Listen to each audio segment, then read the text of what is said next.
Yeah. Raider Nation. It's time to connect. Leo, Jay, Nate, Jeff, Rod. Yeah. Silver and black. The crew is insane. Breaking down the madness before you can blink. Another week, wow, another storyline. But the Raider connection keeps it all in line. From Vegas lights to the East Coast grind. We talk that truth, no filter, no rewind. Four voices strong, so buckle in tight. It's time to bring the nation to life tonight. This is the Raider Connection Show, where the silver and black stories flow. Leo, J, Nate, and Jeff on go, breaking every play down blow by blow. R-N-4-L, you already know. Welcome to the Raider Connection Show. Leo with the facts, breaking down the scene. Jay brings the fire, keeping takes real mean. Nate on the road with the vibe and the view. And Jeff swings heavy when the nation needs truth. Wins or losses, we show up proud. Raising Raider Nation, loud and loud. Hit that chat, pull up, don't wait. This is family, this is connection, this is fate. Silver shields up, the energy grows. Four voices united everywhere that it goes. Every first down, every heartbreak hit. Raider Nation stays locked, we don't quit. This is the Raider Connection Show, where the silver and black stories flow. Leo, J, Nate, and Jeff on go, breaking every play down blow by blow. R-N-4-L, that's how we roll. Welcome to the Raider Connection Show. So grab your drink, hit subscribe, let's ride. Raider Nation strong, we never divide. From kickoff to the final echo, you're tuned into the Raider Connection Show. Hey!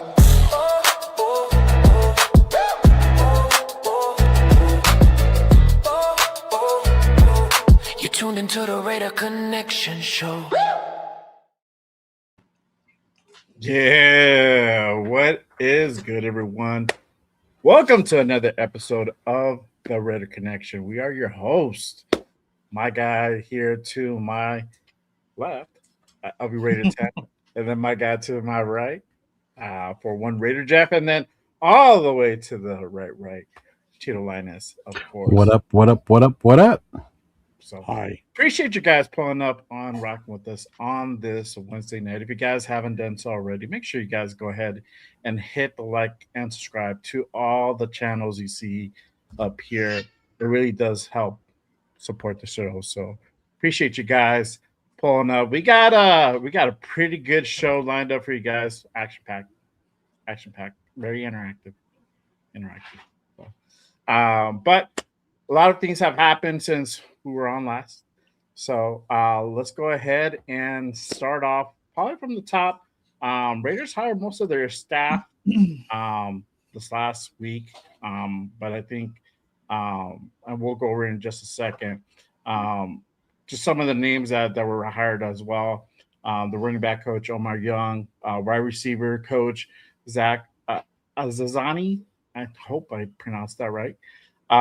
Offensive line coach Rick Dennison, defensive line coach Travis Smith, linebacker coach Ronell Williams, defensive back coach Matt Robinson, Joe Witzel retained, and then Al Halcomb as a senior defensive assistant. But I think probably the one that we kind of been eyeing out and kind of waiting to see who they actually bring on is the actual offensive line coach Rick Dennison is now part of the Raiders, part of Raider Nation. Let me ask you guys, because we haven't really talked about this. What do you guys think? How do you guys feel about this hire? Clint Kubiak bringing on Rick, I want to say Rich, was Rick Dennison on as the offensive line coach. I'll start off with Jeff, because Jeff has been very, very vocal and very passionate about the offensive line. What do you think about this hire, man? I'm psyched. Knowing his past history and looking through everything on him, this is the type of old school coach this team needs, for sure. So I think it's a perfect fit. It's what we needed based on what we had last year. We had no offensive line coach, so this is huge. So What'd you like about him the most, Doc? I know you did a deep dive on him. Like when you were doing your dive, what did you like most? Basically looking, all right, so if you look at his history, he's been a coach for multiple teams, but multiple teams, the same team multiple times in different situations, like different time frames. But he spent most of his career with the Kubiak clan. So he's part of that. With the dad too, right? Yeah, that's what I mean. Yeah. That's where he got to start with too. It was with the father. He was a player at one point, so he knows that whole player aspect of the game too. So he knows what it takes for preparation and everything. And again, spending all that time with the Kubiaks, I think it was definitely a no-brainer to bring him in based on pretty much that alone. You know, he's been part of 3 different Super Bowl teams. You know, so I mean, once they made the announcement and I did a deep dive into him and looking through his past history, I mean, he's definitely the guy to go with. Right. Now it's just a matter of, can he get these guys back on track? You know, I've got all the faith in the world. Hey, anything's better than what we had last year. So. Right. We didn't even have anything last year. No, we had a what is that word they use when you hire somebody within your family or whatever the fuck? Oh, nepotism. Nepotism. Yeah, we had nepotism at its finest. That's right. I'm here for the big words, people. Yes. Family business. Yeah. For other people. Yeah. Yeah. What about you, Nate? What do you think about this hire? I'm excited for it. I know Jeff was very excited about it, and he enlightened a lot of us last week on our Thursday night show. That was great, by the way. I heard you guys. I just couldn't type because I was driving, but that was pretty dope, man. I liked it. Yeah, he enlightened a lot of us on his background and things like that. So it was really interesting to see like his coaching history and like how Jeff said that he's been essentially within this coaching family for a really long time. So I'm really excited to see what he can do with the young pieces that we have currently on the roster, as well as, you know, potentially drafting and bringing somebody in through free agency, that because we obviously know that we need more bodies and more talent in this room right now. But I'm definitely excited to see what he can turn the people that we have in our room right now, like what they can turn into with him at the helm. Yeah, for sure. And Leo, what are your thoughts on Rick Denson coming in? As I like it, the old school part. I think a lot of it, what we need on this young team, since we're really young in that department, is that toughness, you know, that old school coaching type way for these guys. And if you think about what they went through last year with the reports about them, you know, watching tutorials on YouTube about how to block, it's pretty sad the way these guys went uncoached last year. To see these young guys get some good coaching from an experienced guy, a well-respected guy in the league, long history. The Kubiaks, you know, even if you're a Raider fan, they are what they are, you know, long time Denver people, but you know, they've been coaching for a while. They're kind of like the Hardballs in a way, where that family's been coaching for a long time, from the dad to the kids now. So it's awesome to see that we're getting some of that over here to our team, to be able to get that experience coach. And because you read the rest of them and you're like, who? Like what? Who's that guy? Like what the hell? Like our special teams coach guys, how old? Like what? But then like this one was the main one we focused on the most, you know, because it was such a dire need. Because obviously we all think about our offense being controlled by Kubiak. So other than that, it's just people helping him. But I think Dennison being there, me as a JPJ fan, I'm excited for it, because to me, I think he can hopefully get JPJ back on track, back to what I liked about him.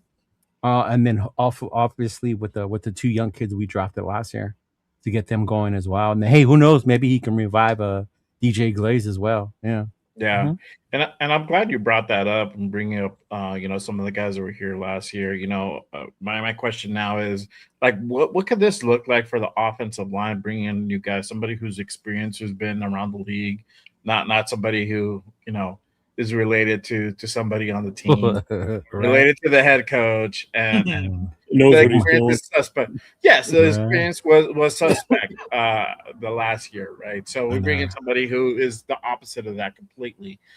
What does this kind of look like for the offensive line moving into this offseason and kind of putting it back together?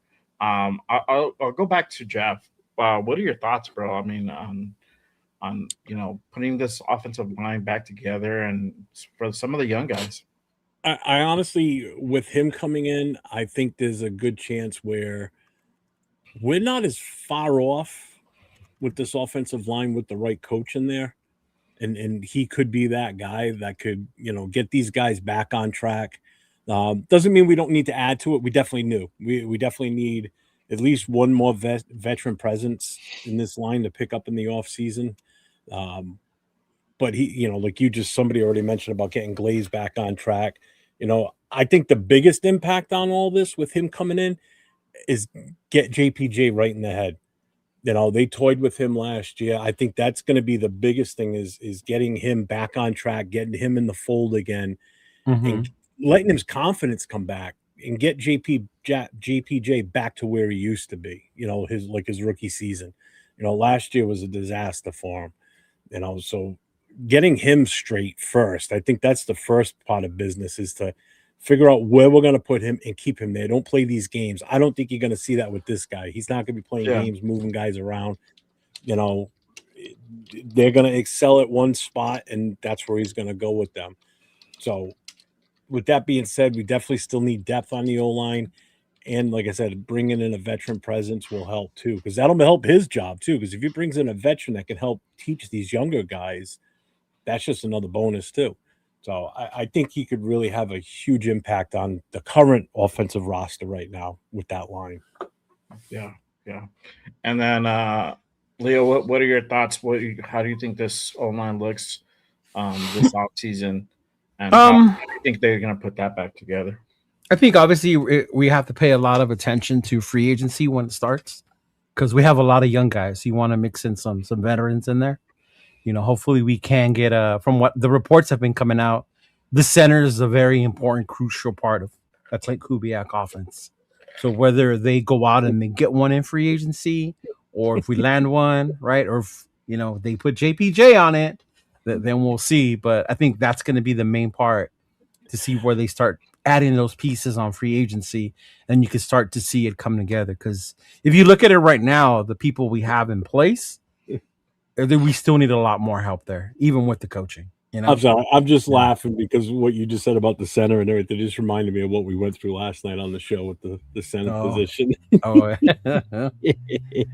And just to clarify, only my channel goes both ways, unlike Nathan.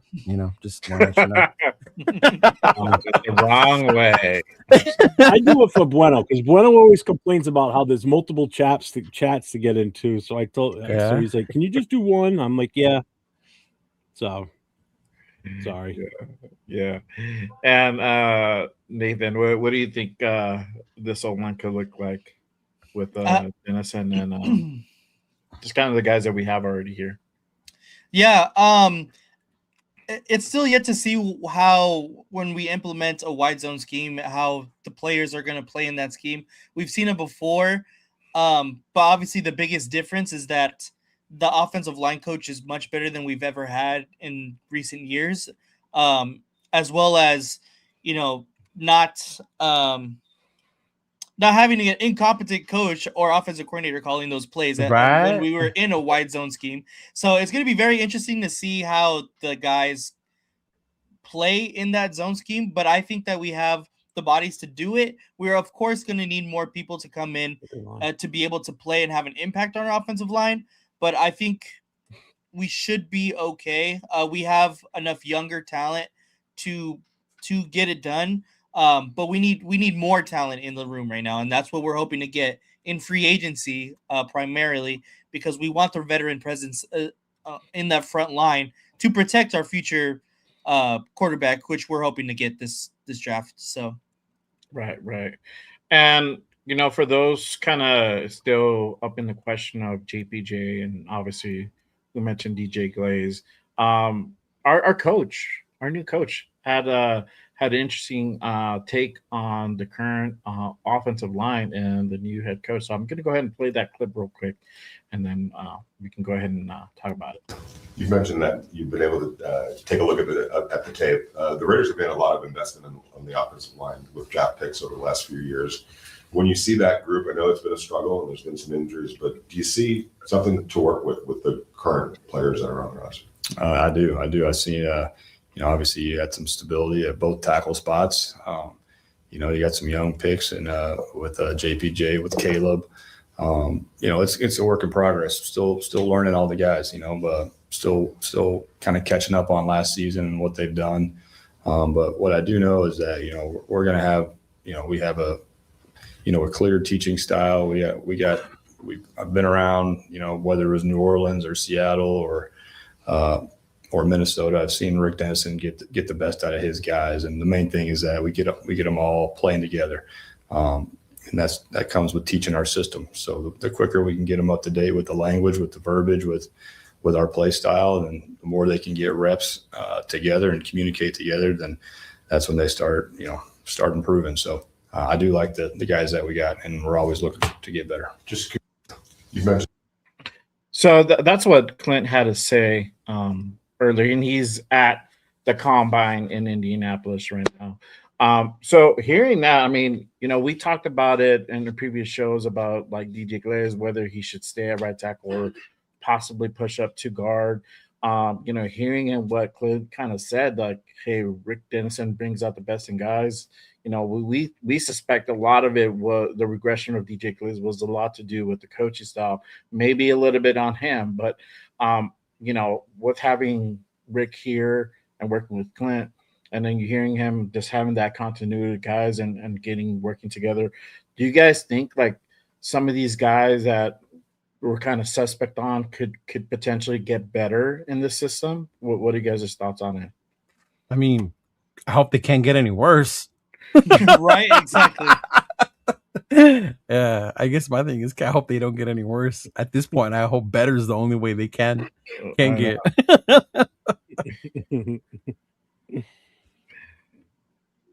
But Leo, what are your thoughts? You think DJ Glaze could be saved at that right tackle position? Because he was talking about I think a lot of it too with DJ was we played a lot of shotgun, a lot of pistol formation, and I think DJ struggled with that. He didn't have the footwork to be able to. These guys were too quick to come around the edge, things like that. Maybe the change with the offense, zone blocking might be better for DJ. I don't think we have to, throw him in the bathwater right now. I wouldn't say I'm at that point with DJ. I'm probably like that with players like Tyree and shit like that than I am with DJ. But I think with the coaching, he showed the potential. I think it's my thing. If you showed you can do it before, then you could probably do it again. It's just about being in the right situation, the right mindset. Confidence is always a big thing with these offensive linemen too. Like Jeff just mentioned it with JPJ. His biggest concern is can he get his mind and his confidence back? So I'm hoping that with Glaze they can do the same and be able to utilize that, because he did use a draft pick. We used the draft pick on that. He can do on him. So hopefully that'll work, and hopefully they can be able to, with, like he said, I did remember when he said Minnesota and that coach was there. Minnesota had a good fucking O-line when that dude was there. I remember that shit. Cousins had a good fucking throw, and they had a good running game back then when that dude was there. Yeah. Mm-hmm. Yeah, for sure. What about you, Jeff?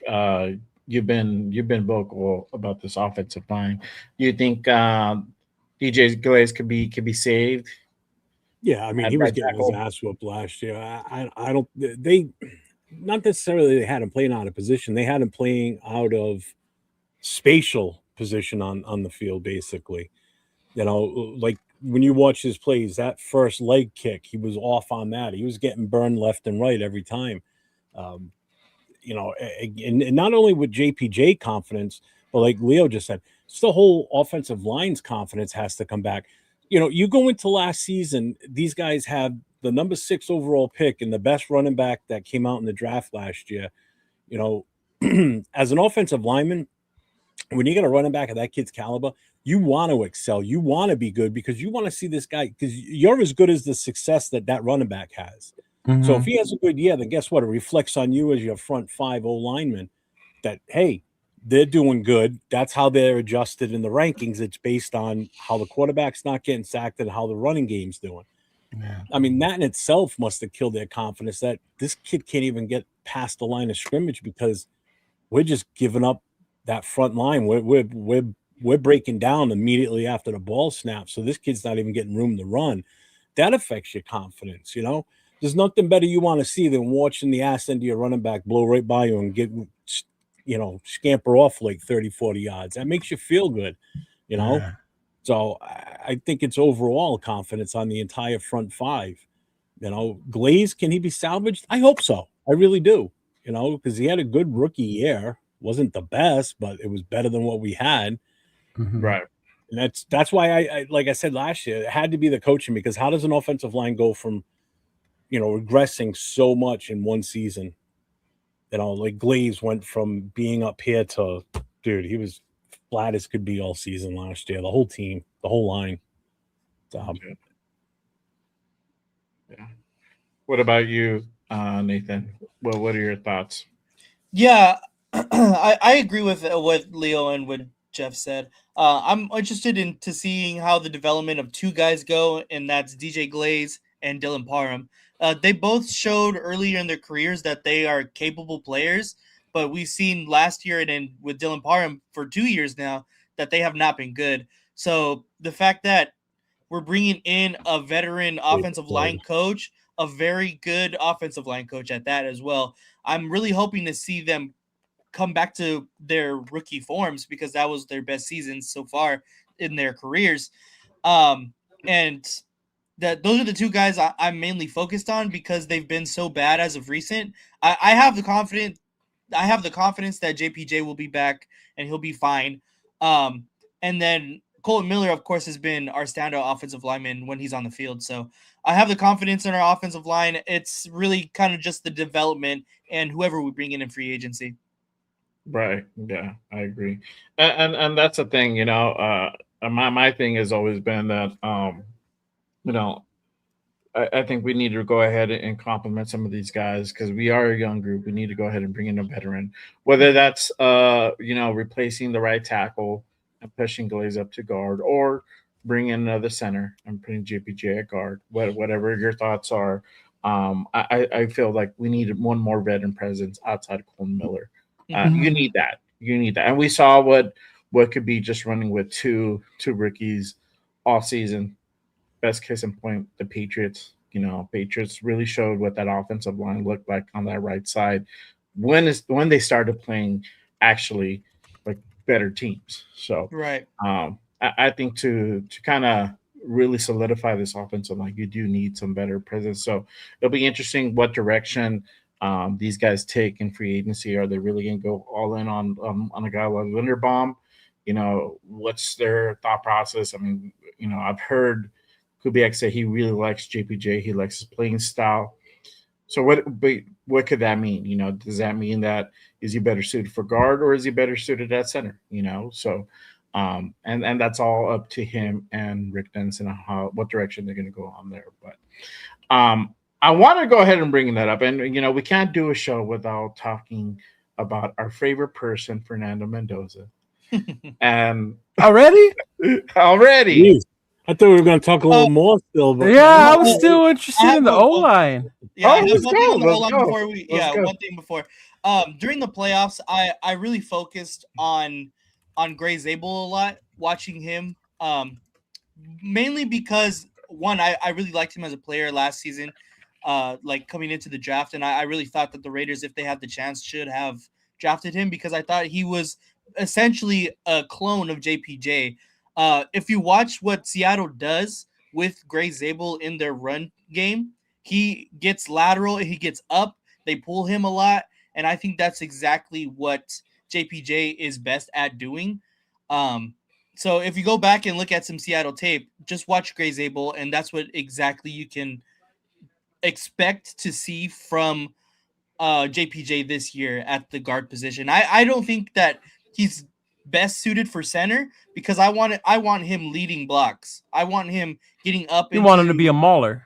Exactly. That's what he does best. Mm-hmm. So let's get him into the position to get him in the best position possible to get his best, out of him. So I think if a lot of people go back and watch Seattle, watch Gray Zabel, that's exactly what you can expect from JPJ this year. That's what you expect to see out of JPJ, or that's to be utilized, or how comp. He should be utilized. Oh, how? Okay. How he's going to be utilized. Okay. Because I think JPJ is better than Gray Zabel.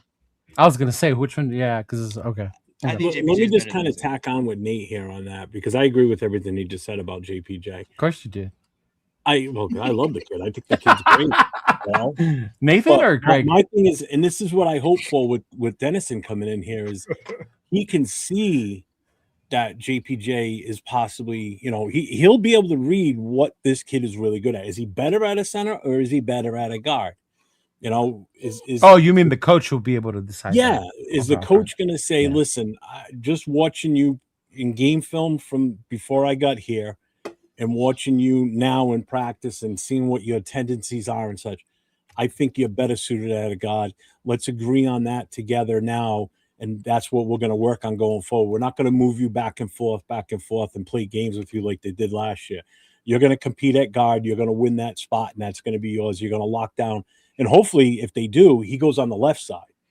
Because then you have him and Colton on the left side, and whoever you have at center. That left side's on lockdown, and there's the strength of your running game is up between those two. Okay, Yeah. and then using JPJ as a pulling guard on runs off to the left, off to the right, whatever you want to do with him.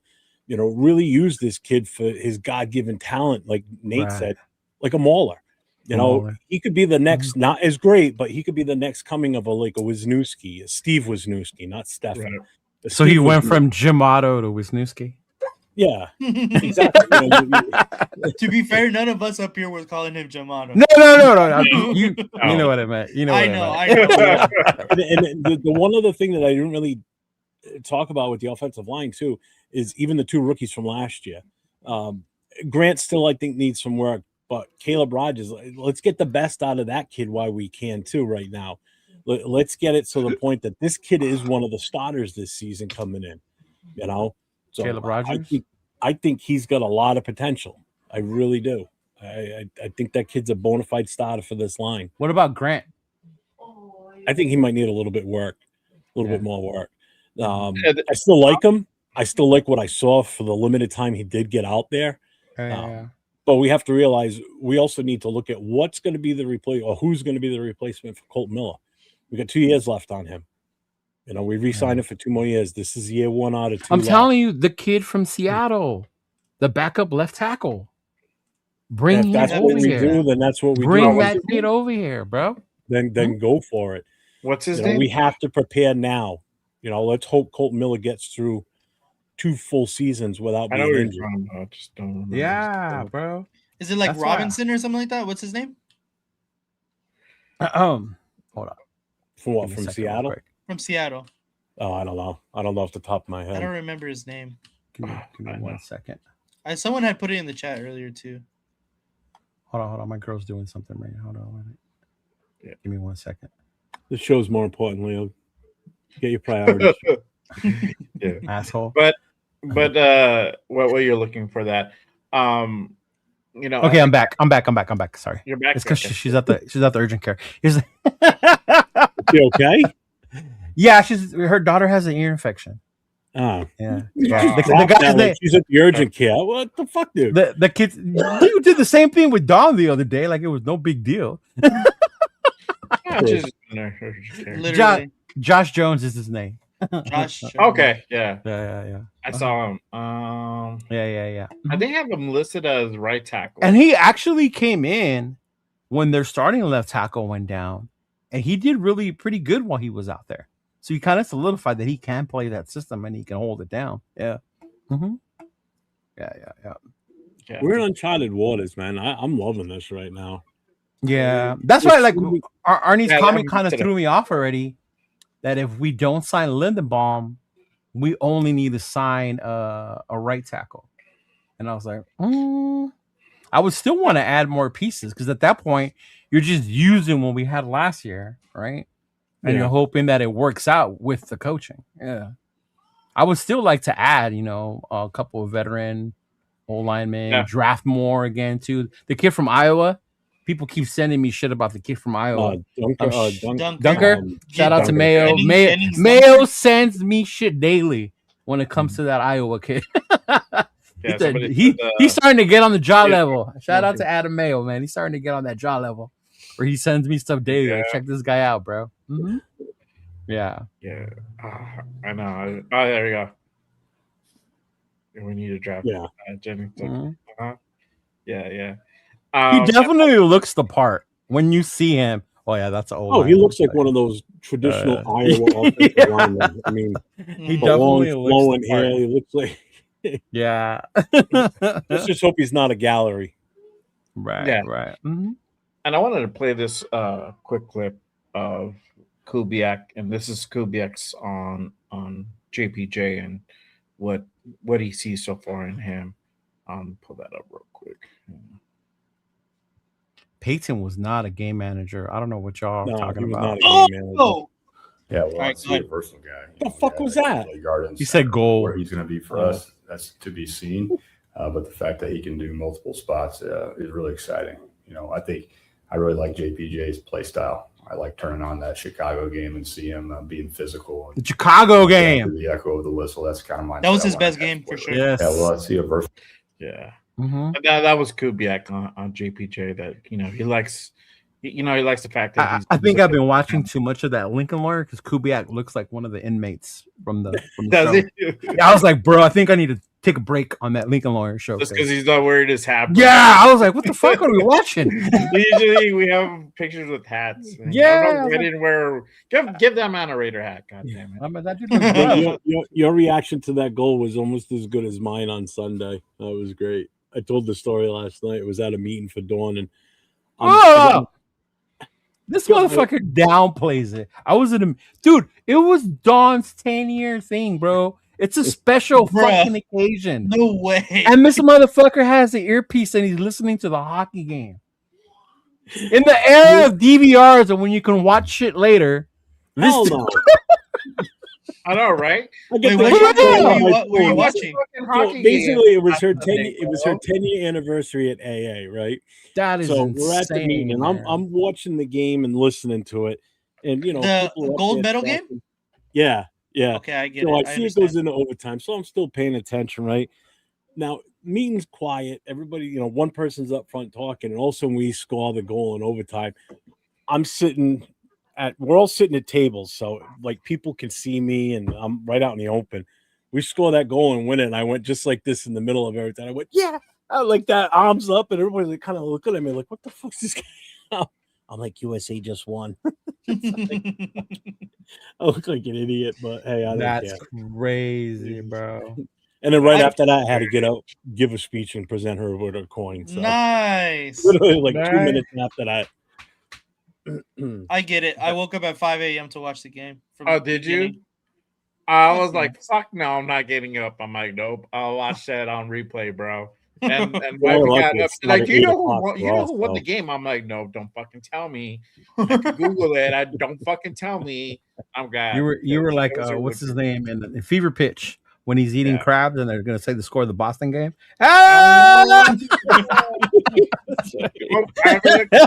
All morning, don't tell me. It was a really good fucking game. And I was like, yeah, it was. Yeah, it's streaming now, Jeff. You can watch shit on replay. No, yeah, like I can go on Peacock and like watch it right now if I wanted to, right? Like TV shows are different. When you're talking about an Olympic gold medal game for the first time since 1980 that the United States has won the gold medal. Nathaniel, your wife's 10-year sobriety celebration. You can ask Callista if she was pregnant and giving a baby, I would do the same thing. Hey, I waited almost as long for the U.S. team to win a gold medal as I have for the Raiders to win a Super Bowl. So it's been 40 years plus for both. So I don't want to hear it. That's crazy talk. Oh, man. You guys are crazy. But yeah. Oh, yeah. Manning and Brady were not game managers, bro. They were game changers. No. Yes. Yeah. A game manager was like Brad Johnson, right? First of all, Peyton Manning was like the coach of the team out there on offense, man. Yeah, he was the fucking coordinator, basically. Yeah. Because damn well they're calling in plays to him, and he's looking at it going, nah, that's not gonna work. And the way it proves it, the way it proves it, like you think about great QBs, right? People always name the coordinator that was with him. Montana because of Walsh, right? Aikman because of Jimmy Johnson and North Turner in that offense, right? When you talk about Manning, who was his offensive coordinator? I couldn't even tell you. Right? It's like couldn't even tell you. Maybe with Brady, people say McDaniels, but the McDaniels left, and Brady still won, right? And then when he went to Tampa, he did it without them, money and he truck. still fucking won. Yeah, that's Yeah, crazy. if you want to That's send crazy. it to me, go ahead and we'll put it up. We're not doing. We haven't done it yet, but we will in a little bit later on. Yeah. Mhm. Yeah, we'll do it later on. Yeah, I wouldn't consider them. And I can't stand Peyton Manning, but I wouldn't consider Oh, him I a love game Peyton manager. Manning until he went to the Yeah. Broncos, and I kind of had to like. That made it even worse. I didn't like That's him what from I the hated get-go. about the Peyton Manning thing was when he left the Colts to go there. I'm like, damn it, could have gone to any other team, but it's like I can't root for them, but I still respect the kid as a player, you know. Yeah. Brady, I just hated Brady. And Bueno, why is Bueno mad? Why you say the panel's full of shit? What's wrong with you? today, Because we're Bueno? saying he's a game changer. We're saying not he's a a manager. game. Yeah, they're both game changers. Oh, Bueno said, but come on now, Bueno got the Buendoza going. Come on now, it's like That's why. Yeah. That's their argument with it. That's why. Oh, we're not even talking about him. We're just talking about Manning and Brady. Like, yeah. I mean, we've done this already a few different times. Managers versus game changers. Your game managers are guys like Trent Dilfer, Brad Johnson. You know, just don't make any mistakes out there. Just manage the game. Our defense will handle the rest. You get a touchdown or two, and we're good. You know? Yeah. Mind you, when Payne got to Denver, he didn't have to do all that shit he did in Indianapolis because they had that amazing defense.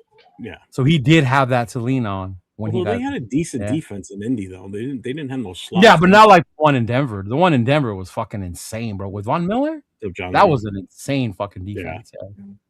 Yeah. I mean, you think about the receivers. You never heard of what was his name, Julian Thomas, and then Demarius Thomas until Manning got there. Manning got there, and these motherfuckers were like elite fucking tight end wide receivers. Like, what the fuck? That's Jimmy what a G. quarterback of his caliber can do for you. Yeah. I mean, but you know, then you look at what he had in Indy too. I mean, Edric and James. He had Marshall Faulk at one time. Then he had Marvin Harrison. I mean, he had some amazing players on that defense. Dallas Clark. Dallas Clark. My God, he was an amazing. Talk about centers. What's his name? The coach that beat us. Saturday. Jeff Saturday. Saturday. Yeah. Remember that game? Just Saturday. Yeah. Mm-hmm. That's no game manager. Yeah, no, he's not. He's not. Yeah. Bo Nix. Jimmy G would be a game manager. Jimmy G's a game manager for sure. Mm-hmm. Oh yeah. The only reason he was good in San Francisco because their defense was lights out. Their defense was nuts. I don't like when people call Troy Aikman a game manager. I think they don't value how tough he was and the great throws he made. Matt, this is free trial. What's up, Marshall? What's going on, man? That's funny. But since we're on the topics of quarterback, we'll go ahead and go into the Mendoza Y'all talk. got this. Y'all got this. Yeah. So our GM was at the podium yesterday at the combine, and he had some thoughts in regards to bringing a young rookie QB. So let me go ahead and play that. I'm gonna get your thoughts on it, and this might change things a bit on kind of our outlook for the season coming up. So shout out to our guy Reader Resistance. Make sure you guys go ahead and give him a follow on Instagram and X as well. So for everybody on X, make sure you guys go ahead and give him a follow. Here's Spytek. You want to have as much pressure, limit the amount of pressure you have on that guy from the start. Now, you know, if you have a young quarterback, I'm not necessarily in favor of running him out there right away either. So, you know, another quality player that can play the quarterback position, if you have a young quarterback, and obviously a great offensive line, a run game, all the things that can like limit his chances to really get killed, and a great defense too. Because if he doesn't feel like he's got to go out there and score 35 points every week, I think that's helpful. I think. So that was Spytek take on bringing a young quarterback. You believe that? That just tells me right there he's not drafting Mendoza. That's what I'm taking. No, it that. doesn't. Jesus. Oh my God! I mean, You never call him propaganda raider, but he says shit like that all the time. That's senile Raider. That's why. There you go. Okay. See? Okay, I like that one better. I'll keep my name as Propaganda. He can be senile. Senile Raider, yeah. And by the way, Propaganda, the Raider's wearing his Deuce, Ashton Genty shirt because you hate him, right? You don't deserve to wear it because I hate him so much, right? Yeah. What's up, Dixon? Yes, I'm Clickbait Jeff. Clickbait Jeff. Oh yeah. To the gulag. To the gulags you go. You are suspended. No, you know what? I like what he said because it makes sense. And it's kind of what we've been saying, that it's not so much about Fernando. It's like, it's not just him. It's the entire team, right? He needs a good running game. He needs the offensive line. And we've been saying the last couple of weeks, y'all, we keep talking about the offense. When are we going to talk about the defense? Yeah. Right. There's so much more that we need on this fucking defense besides just Maxx. Right. But to hear him say that, it gives me like, okay, this dude's got the right process in his mind about what he's doing. And the argument that we be having here all the time about how if we draft him, he has to start. And I think that right there tells you that's not necessarily what's going to happen. If he does draft him, that doesn't mean you're going to see him week 1. Right. Mm-hmm. Yeah. AOC fans, get ready. Oh no, that's another can of worms right there. Nate, what are your thoughts hearing that? It looks like maybe if the Raiders draft Mendoza, they might not start him week 1. For that, Alex. Yeah, to me, it just means that we're gonna add another quarterback. Who that is, we have no idea. We are Derek Carr. Yeah, I don't think that's gonna happen. To me, like, we haven't even really looked at quarterbacks that could possibly be available. That's the main person that I've been seeing everywhere. I think it's just because their play styles are different. With Mendoza and Cousins, it would be an easy transition. Yeah, but Cousins ain't cheap, bro. Cousins is a free agent. Yeah, but he's not cheap though. Yeah, he's gonna be cheap. He's old. No, now. He's not. No. Have you seen Cousins? He's gonna be in the 30 mil range. Have you ever seen this dude get paid a little bit? Well, I know that, but he hasn't even played. He has no leverage. It's Cousins. His agent, I want his agent. Yeah, like, his agent. Yeah, bro. I admit, yeah. Snake oil salesman right there. Yeah, bro. Like fleecing everybody left and right. I think his agent is like Mickey, the lawyer from Lincoln Law, because I think that's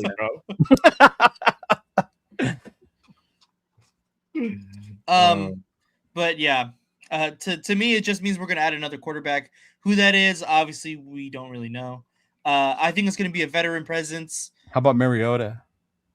I wouldn't mind Mariota. It's just Kyler Murray. I don't think it's going to be Kyler Murray. No. Although I would like Kyler Murray. Malik Willis is the front runner, right? Mm-hmm. Yeah, I don't care for him either. No, that's the thing is like there's not very many quarterbacks that you feel comfortable enough to be like, okay, you know what, I'm good with starting him over Mendoza right now for the near future, so he can sit back and develop. Well, it's a bridge quarterback. That's the thing. Is like if you look at people that have done it, like Kansas City with Patrick Mahomes, they had Alex Smith. You feel definitely comfortable with not knowing what Mahomes had in him. Kansas City had Alex Smith before, and then they got Alex Smith. Yeah, yeah, I get that too. But that's also where it comes to like, there's not a quarterback like that where you feel comfortable enough to be like, you know what, he's okay for a season, and then we can go all in on Mendoza. I mean, like, are you comfortable with keeping Geno? I don't think anybody's wanting to keep Geno. I think you can't because of the what happened, all the off-field shit between him and the fans. And I was gonna say, like, I was watching a video earlier, and I heard somebody say that maybe we should keep Geno. Financially, it makes sense. Yes, that's what I'm saying. It makes sense. It right? does. Yes. But I agree with you, Leo. I think you run the risk of poisoning the well, and especially with a young guy like Fernando Mendoza. I think the well is poison in the fans.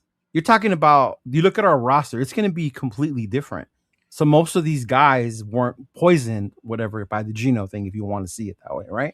To me, it was not just a Geno problem. It was a Pete Carroll issue, Brandon Carroll issue, Chip Kelly issue. Like, all that shit went into it, right? No O-line to block for Geno. Now, the part is, can the fans like not be so toxic about it? Understand it makes the most sense to keep Geno. It's not permanent, right? It's just till they feel Mendoza's ready. And then go ahead and put him in. And even if it's before the trade deadline, right? Say by the trade deadline, they feel Mendoza's ready. Then you move Geno on from Geno then.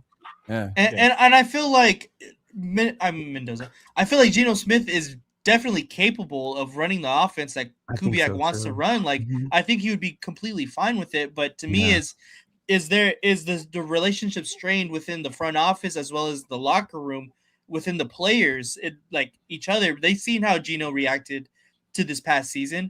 Like, it's not just the fans that felt slighted. You can see on the sideline, you can see, on the broadcast that when they wouldn't pick him up off the ground when he got sacked. Exactly. That Kenny Pickett having to, separate him between coaches. Like, is it too much to ask, like, the players to look this past season away, like, just for 5 games of Geno Smith, maybe? I think if the front office is if it's run properly, like the front office, and you get them to believe in what we're doing, and we're not like these guys, they're professionals. They're not a bunch of high school kids for the most part. Yeah. So you would expect them to be able to be like, okay, this is a veteran quarterback. We have this young kid who's behind them, ready to go. Yeah. See what you started, Leo? You already got I didn't start that. That's been going on forever. I've just been more open to it since fucking Raquel put me on Homegrown. And now I listen to that shit every week, and it reminds me how much I like to do. He's a great dude. I like him. He's a good dude. He's him and his brother are fucking hilarious, bro. And they're big Dodger fans, so that makes it even better. Like, yeah. No. Jeff, what are your thoughts on what? The whole Mendoza thing? No, Geno. Okay. Geno, and then I look at it this way. We need to keep as much money available to us as possible. Right. Cutting him's going to hurt. Okay. Then you're going to go. So you're going to lose money to spend money.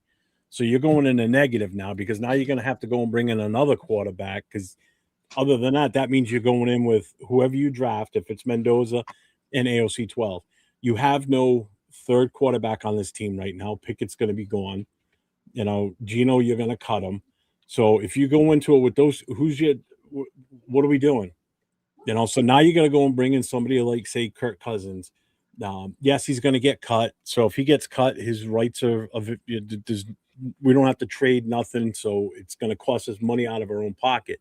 So we're going to lose money there too now. Still, go ahead. Go ahead. No, go ahead. No.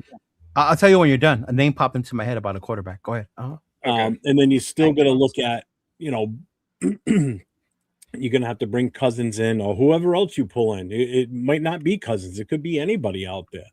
Either way, it's still going to cost us money. And I've seen 805 say this. There's a possibility where there's a situation where Geno Smith is our starting quarterback going into next year. He's on the roster. Yeah. We're already paying him. Yeah. We're not going to take a negative by keeping him, basically. I don't know. I just don't agree with it. Doesn't sit well, but it makes sense. Yeah, it doesn't. It doesn't sit well, because I don't want Geno here either, but I don't want to lose money. Exactly. The money we can get in cap. So do you personally think that the relationship is too strained within the Raider Nation and Geno Smith? I think it's the nation more than the organization. I agree. I agree with that. I don't think it has anything. Not for nothing. I hate to say this, but if I'm the Raiders, I don't give a fuck whether the fans want him. I was going to say, if we're supposed to hold our feelings about Maxx, why can't we hold our feelings about Geno? If it's better for the team. For the team, it means we're not losing money to do this. And we keep doing what we're doing. We're going to keep Geno. We're not going to take that dead cap space hit on him. Right. And then have to go spend, say, $30 million for Kirk Cousins, because that's about the rate what it's going to be. You ain't going to get him for like a 10 or 15 million. No, you're going to get him for 30 plus. It's 30 plus at least, bro. That's the going rate. That's what it is, Yeah. Yeah. What about that kid that backed up Joe Burrow? Jake Browning. Somebody said it in the. Did they? Yeah. Is it Browning? Yeah. What about that kid? Like, remember him? He did pretty good when Joe went down. Is he a free agent or we talking trade? Oh, I think I he don't would want to have trade for any quarterback, to be honest with you. Because Mac Jones at this point would be a trade, right? Yeah, no, Mac Jones is a free agent. Oh, he's a free agent? Okay. Yeah. That's the guy that I would like to bring in, but he's gonna ask for too much. He played too well while Brock Purdy was gone. What about what's his name? Danny Dimes on the cheap, bro. He played well. My thing with Danny though is, what if he plays good? Colts, though. Yeah, what if he plays good like he did with the Colts, and then do you want to move on? If we're winning the way he was winning with the Colts, like, are you gonna want him to sit? The hot hand. You don't take a guy that's playing out of his goddamn mind and that's Fernando Mendoza right there. Just because you want to get a rookie in that everybody. Jake Browning is a free agent. Look at that. Sam Howell was out there. Sam Howell was out there. But that still means we're cut. That still means we're cutting. But again, that still means we're going to probably cut Geno Smith, and that's hopefully they're able to work that out. That's money we lose. Yeah, that's money that we can't spend in free agency. Or you trade them for like a 7th round pick, and remember, like we said yesterday, a 7th rounder and like no name players that we can cut and get compensatory picks next year. I'm fine with that too. Yeah. Well, I just don't want to lose anything.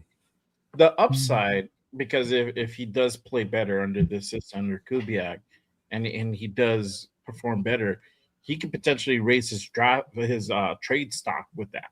So at this point, probably what, a 7th maybe? I don't think Geno?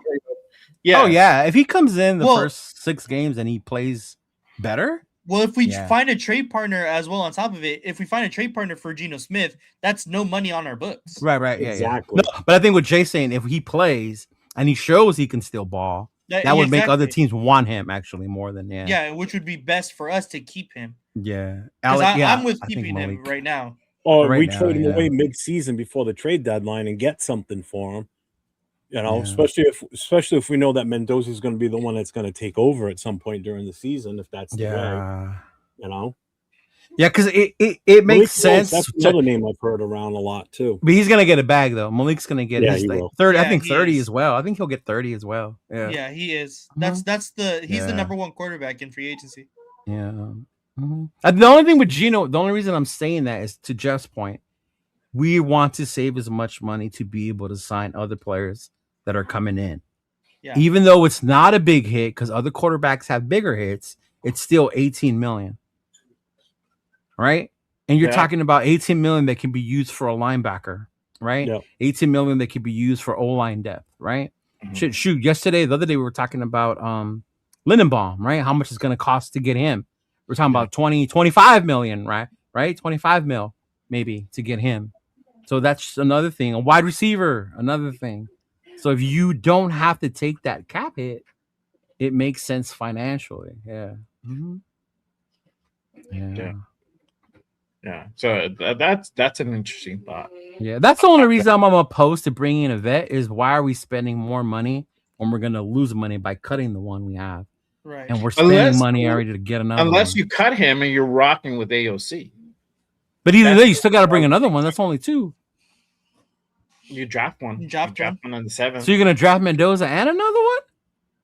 I mean, that's what the Redskins did, and they turned out. Or you get somebody on the real. It turned out. It turned out good that year. Why? Because RG3 got hurt because fucking Shanahan fucking made him play on a bum knee. Yes, that's not RG3's fault. Right. Yeah. Mm-hmm. Yeah, a guy like Carson Wentz or something like on a 1.5 mil deal. That's the only thing. Super cheap. Yeah. Super cheap. Yeah, that's the only thing I can make sense to me. I don't know. I think it's more the fans that have an issue with him, and I get it. Yeah. Fans. Oh yeah, me too. I don't like. But if as fans we're told to check our feels on Max because it's better for the team, so then as fans shouldn't we check our feels for Geno if it's better for the team, even if he is Mendoza's backup, right? Yeah. Yeah, I don't know. Yeah. But, Cousins, exactly. I don't think Cousins wants to just sit, y'all. You think his wife's gonna let him sit? You know who Cousins' wife reminds me of? You guys have seen the movie Any Given Sunday? Yeah. Remember Cap's wife when he wanted to retire, and the wife was like, "No, you're not. You're not gonna fucking retire." I think that's how she controls Kirk. Get your ass out for a fucking ball. It's okay, honey. Yeah. I don't know. We'll see. Yeah. It's that's why I told Jeff yesterday. As much as people want to talk about the draft, I'm so interested in see what happens in the free agency period. Yeah, that's when you're going to see the bulk of the team start to form its shape about what we're doing and what direction we're going to move. Yeah. Mm-hmm. Yeah, for sure. So I'm going to go ahead and switch things up. And play a little small game. And shout out to our guy Joe Morley. We're gonna play Who Would You Sit With? I saw him post this. You saw that post? Yeah. Yes. So he put this post out earlier today. And shout out to Joe. Shout out to Joe. If you were on a flight with the Raiders and these were the seats available, which seat would you take and why? Can you put the banner away? We can't see the bottom. Yeah. There you go. Thank you. My bad. Oh shit! I didn't see those bottom seats. That's why. Hey, is that Mark with the toupee or without? That's with the toupee. Did you guys see him without? No. You got to see him without. Keep the toupee off, Mark. Keep the toupee off, man. Really, it looks better with it. Yes. Without it? Yes, without it. Yes. Should you just clean shave? Yeah, man. Should you just clean shave it? Alex, 8. He wants number 8. He needs the leg room. So go over who's who. I can't really tell. Yeah. So I'll start from up top. I can already tell where Mendoza is. I am not sitting there. It's Big Mike up top, and then and that's number 1 seat, and then Big Mike, Michael Mayer. Yep. Yeah. Shit. Top by his neck. I was about to say he's in the back. He's in the back bag, and then across from is AJ Cole, number 2 seat. No, I'm good. 3 and 4 at the aisles. In the middle will be Clint Kubiak. 5 and then 6, you got Maxx Crosby. Oh no, Max is taking up a lot of room, man. He looks like he doesn't want to share. He's gonna be the meat to the sandwich. Yeah. And then down below you got Brock, and then at the seat number 7. He just looks so funny. The meat, the meat of the sandwich, along with Fernando Mendoza. That is like the driest sandwich ever. Just saying. Sandwich. And then across from on 8 and 9 is our guy Colton Miller. He has the window seat. Down below you got Genty, and then across you got our guy Mark down below. And then across is JPJ on 11 and 12. Oh, okay. All right. So where would you guys sit and why? So I'll start off with Leo. Where would you sit? At first I was gonna say Michael Mayer because we could just talk Irish football all day, and how USC's a bunch of bitches because they're not playing us this year, but they're gonna play San Jose State, whatever the fuck that means. Yeah, and you mean it's Notre Dame's fault that they're not playing? But honestly, I think I would want to sit with JPJ. I would want to sit with JPJ just to talk about all the bullshit that went on last season. All right, I would want to sit next to JPJ on this flight. So yeah, window seat. Because JPJ is a big dude, and we're both gonna need arm room, bro. So they got that middle seat. Got to be, we both got to scoot over a little bit. I know, right? Just put the armrest up, bro, and just share the seat. There's some people asking, "How's this game?" So just explain it to them. So you basically just pick from what you see here the seat that you want to go ahead and sit in, and why. Yeah. What about you, Nate? Where were you sit? 5.5. 5.5. 5.5. He wants to sit on Crosby's lap, dog. Yes, I know. This dude wants to sit on Crosby's lap. Oh man. You want some? Realistically, probably 4 or 5. So between Max and Clint? Yeah, between Max and Clint. Somewhere in between there. So would you stand up the whole flight, bro, or what? Which one would you choose? No, he wants 4 or 5. Like that aisle 4 or 5, yeah. Yeah. One of those two. Yeah. Okay. Yeah. What about you, Jeff? Which one would you choose? First of all, full disclosure, my fat ass ain't fitting in any one of those seats. Well, So I'm you sure go these 3-4. seats are they're big dudes, bro. You So got I'm pretty JPJ sure. Yeah, exactly. It's Yeah. just his head, not his body. Mike's up there. Yeah. I'm pretty sure they're big. They're big So seats, man. I think I would probably, because I'm going to get a four banger here. I'm going to sit in seat number 8. So That's I what I can was tell gonna say. JPJ how awesome I think he is. Colt Miller, how I love the guy as a player. Max, to tell him to fucking take the trade and get the fuck off the team. And Mendoza, tell him how much he should not be the number 1 pick for this Oh team. God. And you shouldn't even be on this plane. You can have draft picks for you. TSA is gonna be waiting for Jeff the minute the Oh plane yeah, I'll lands, get it sorted off.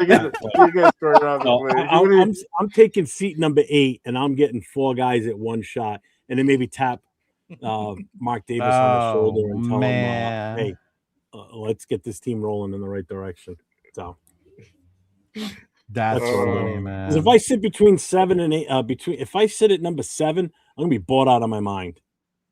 Because I'm gonna have one guy preaching the Bible to me, the other one's just gonna sit there and stare out the window. Because I don't He think he's says gonna preaching talk. the Bible to me. Wow. Hey, what's up, Edgar? What's going on, man? That's funny. So yeah, I'm going seat number 8. Because Yeah. to talk to Max, I can just put my seat all the way back and look at him and go, "Hey, fuck you, get out of here." So Oh, trading that's your ass. funny. Yeah. It's Let's funny. see. Did you see Dixon? He said Max is definitely demanding a trade if Nate sits on his lap. Yeah, I know, right? 805 is funny. I never heard that. He said 2. My buddy told me AJ Cole will party, so I'm down. Yeah. Oh, okay. Yeah. All right. Where are you Yeah. sitting, Jay? I would probably sit at 5. I'll probably sit at 5. I'm more of an owl guy. I would sit with Max and just chop it With up. Max. Yeah, and if that seat was taken, I would sit at 11. See, I've chopped it up with Max, so I'm cool on that. I want to talk to somebody else. Yeah. Yeah, you're right, Big Luck. I want off this plane. I'll take the bus instead. Wow. Although Michael Mayer to me would be so much fun as a Raider and as a Notre Dame fan.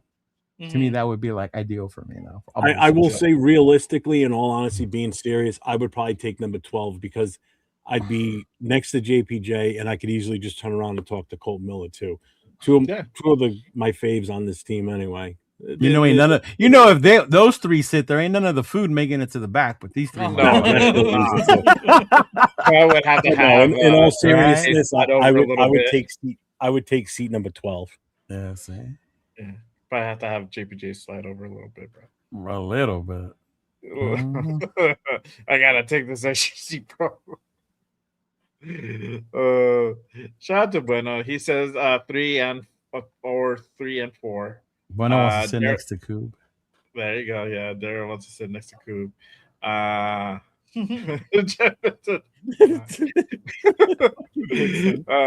Greg says number 4. Man, wait till you get to Roy. Oh my god, that's fucking hilarious. Texas said AJ Cole, safest pick. 805 says Colton seems like a sleeper on airplanes. Oh, man. Who's not though? I am. I knock out when I get on the plane. I cannot sleep on a plane, bro. Yeah. My anxiety's through the roof. I throw on my headphones, put on my playlist. Nate, did you sleep when you flew out here? On the way over there, no. I was too excited. But on the way back, I was sick as a dog, and I had to sleep. Oh, that sucks. Yeah. No, I can't sleep on planes. I have to. I when I went to New York, I slept. I was awake the whole time. The wifey was like, she fell asleep. Yes, I was. I was awake. The wife's disagreeing. No, I was. She was asleep half of the time, bro. I don't know how you slept, but she was pregnant at the time. So. Frank says 10 is the spot. Dick said Mark Davis is gonna smell like garlic from Oh man, that's fucked up. Oh man. Let's see. Jason Marshall, give me 10 all day. That's cool, bro. Let's see here. What's 10 next to JPJ? Yeah, hold on. In between Mark and T and Mark, yeah. Dixon said JPJ probably snores. That's facts, bro. I do too. Sleep apnea is real. Don't hate on that, bro. I hate on it, but that's me. Grace says he 4. Alex says 8. I need leg room. I'm 6'2" to 20. There you go. There you go. Yeah. All right. So cool. I hope you guys like that. Dude says I down 1 melatonin and I'm out like a dog. There you go. Edgar says he would take 7. So between Brock and Fernando. There you go. Did you get to Roy? No, he Roy? didn't. He skipped right over. Oh, What's up, okay. Ryan? he says I'll take 9. So I can tell Jeff he don't.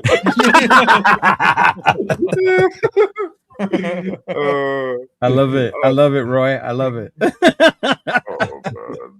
The fucking hate's for real. did you see this one? Dixon said Mark Davis is going to spell I saw that. I saw that. I don't see what's wrong with P.F. Chang's, man. It's good. That garlic smell the whole flight. It depends if you're going back east. I don't even think we got one around 6 here. to 8 hour flight. Got what, a P.F. Chang's? Yeah. Oh, I don't know. Yeah. Yeah.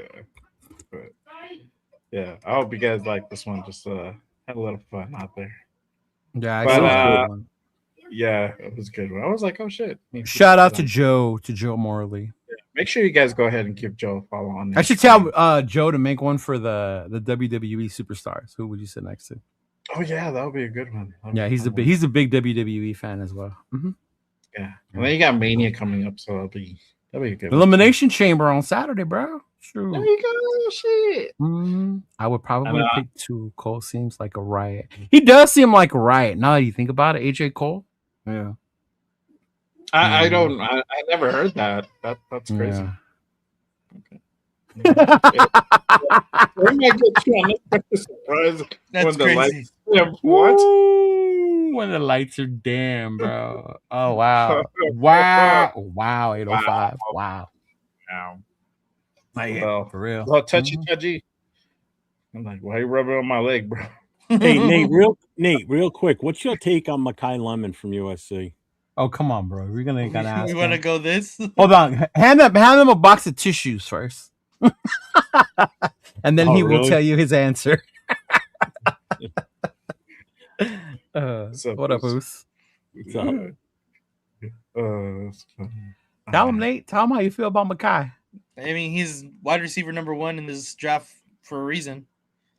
Okay. Anyone with eyes and access to the tape of USC football this year will definitely tell you he's wide receiver 1. To know. You don't have to go any further. Yeah, I like that dude. Right. Fortunately, I don't think we can get him. I doubt it. No, we're not going to. Yeah. I swear to God, if he goes to the Rams, I'm gonna be pissed though. Dude, if he goes to the Rams, that's where he's being projected right now. Yeah, probably, bro. That'd be insane. It would be hell of insane. Mm-hmm. Oh yeah. So far, based on what you were asking, I did a little poll. Will the offensive line improve this season? 100% said yes. Damn. I'm not surprised. Yes. 100% said. How many times did Jeff vote though? I think. I didn't even know how to vote. Well, I didn't vote. Yeah. Mm-hmm. So that's good to see. The nation's a little looking forward. And that's even without any additional players right now. That's just based on the coach. I think that's just the coach, right? Knowing that Brandon Carroll's finally fucking gone. Yeah. I think we as fans and avid fans like ourselves we've got our confidence back in what the offensive line can do with just that hire of that coach. That's how big of a deal this is. That's crazy. That is crazy. Isn't Makai Lemon like Gentie's height? That's crazy. Now that is USC hate. Oh man, Brother Carroll. That's funny. But we, as you know, I mean, it's Combine Week. But even with Combine Week, we still can't get past the Maxx Crosby rumors.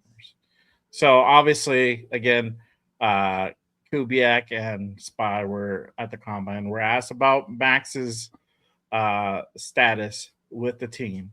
Oh, we did talk And about this yesterday. I was like, did we talk about this yesterday? No, we yeah, didn't. so I'm gonna play a clip, and this is the take on both how they feel and think about Max currently, and what what his what his future holds with the team. So I'm gonna play this for you guys real quick.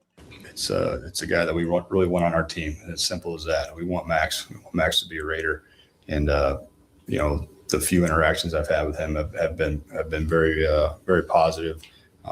Really excited about working with Max this year. Max will remain in Las Vegas. I am. Max is an elite player, and I've been very upfront from the start when I got here that, you know, we're in the business of having really good players on the team, and we need a lot more of them. And, you know, it's hard to build a great team without elite players. What's the communication like with Crosby over the last month or so? Max and I have a great relationship. He's in the building every day, getting healthy right now. We talk on the phone, we text. So I have a great relationship with Max. Oh, wow. Reports that came out during Super Bowl week. Are you comfortable that you know where his head is on wanting to stay and that he wants to be a Raider? Max and I have had great conversations. I'm comfortable there, yeah. I know you said like you're always listening when it comes to trade offers. Would you consider Max an untradeable player, or are we still entertaining? Right, I'm just well, we're always listening, man. So. Oh my Lord. There you go. I wanted to play that particular part too because, of course, you did. Fairness, because that goes to clickbait Jeff's agenda. Because he's gonna bring it up either way. He's like, "But you didn't hear this part." But obviously, there's a little bit more to it, and we're gonna go ahead and get into this other part. Kubiak did mention earlier today as well that the Raiders are going to be running. We finally figured out what the Raiders defensive scheme is going to be. They're going to be running a 3-4 defense. Crazy. And this is Being able to play. This is Clint talking about him running a 3-4 defense real quick. Let me pull that up. There you go. Okay. Yes, he's being a base 3-4 team. See us being able to play 4 down as well. I think Robbie can be very multiple with his fronts. Obviously, coming from working with Mike, working in Miami with Flores, he's got a lot of really impressive influences. But he also has, he has his own identity as well. So, we're getting to work on that part of the puzzle right now. And talking personnel this time of year, but I'm really excited about really more of the person more than anything. Just from his background in Baltimore, he's been in a lot of schemes, but he has a concise vision on who he wants to be. But as we get into free agency and the draft, and who our players are and what they do best, that's what we're going to eventually evolve to. But you got to have a starting point. And that starting point to me would be a base 3-4.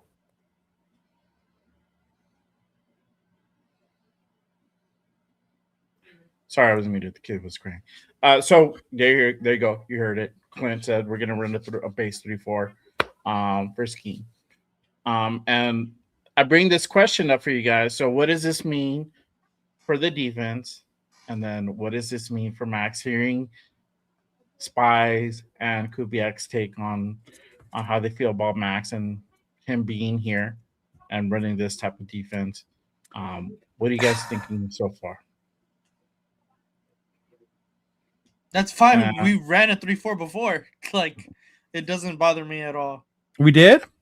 Yeah. No, we ran a 4-3. How often? When? We ran it 1 year. With who? Patrick Graham. Yeah? We ran the 3-4 the whole year. With Patrick Graham, yeah. In 22. But the first year he was here? The first year that we got Patrick Graham. Yeah. We ran it the whole season. And why did we switch away from it?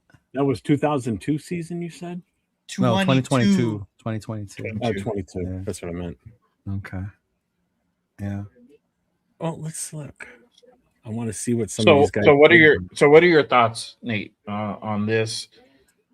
Now that that's been put out there, to me, it's just as far as how it fits Maxx in specific, because to me, the defense is the biggest question on the Raiders as of right now. I think there's going to be a lot of changes and a lot of personnel are going to be different. Oh, yeah. So that's fine with me. And the main person, obviously, for right now is going to be Maxx. Maxx has said, I remember back in 2022 when they first went to the 3-4, how he was going to be either a full-time defensive lineman or is he going to play the outside linebacker position? Yeah. That was the biggest question then. Yeah. And he said he feels confident that he can play the outside linebacker position or wherever he's going to line up, that he's going to play to the best of his ability. If I obviously misquote that, whatever, you can go find it. But I vividly remember him having that interview for that specific question. Wait. Go ahead.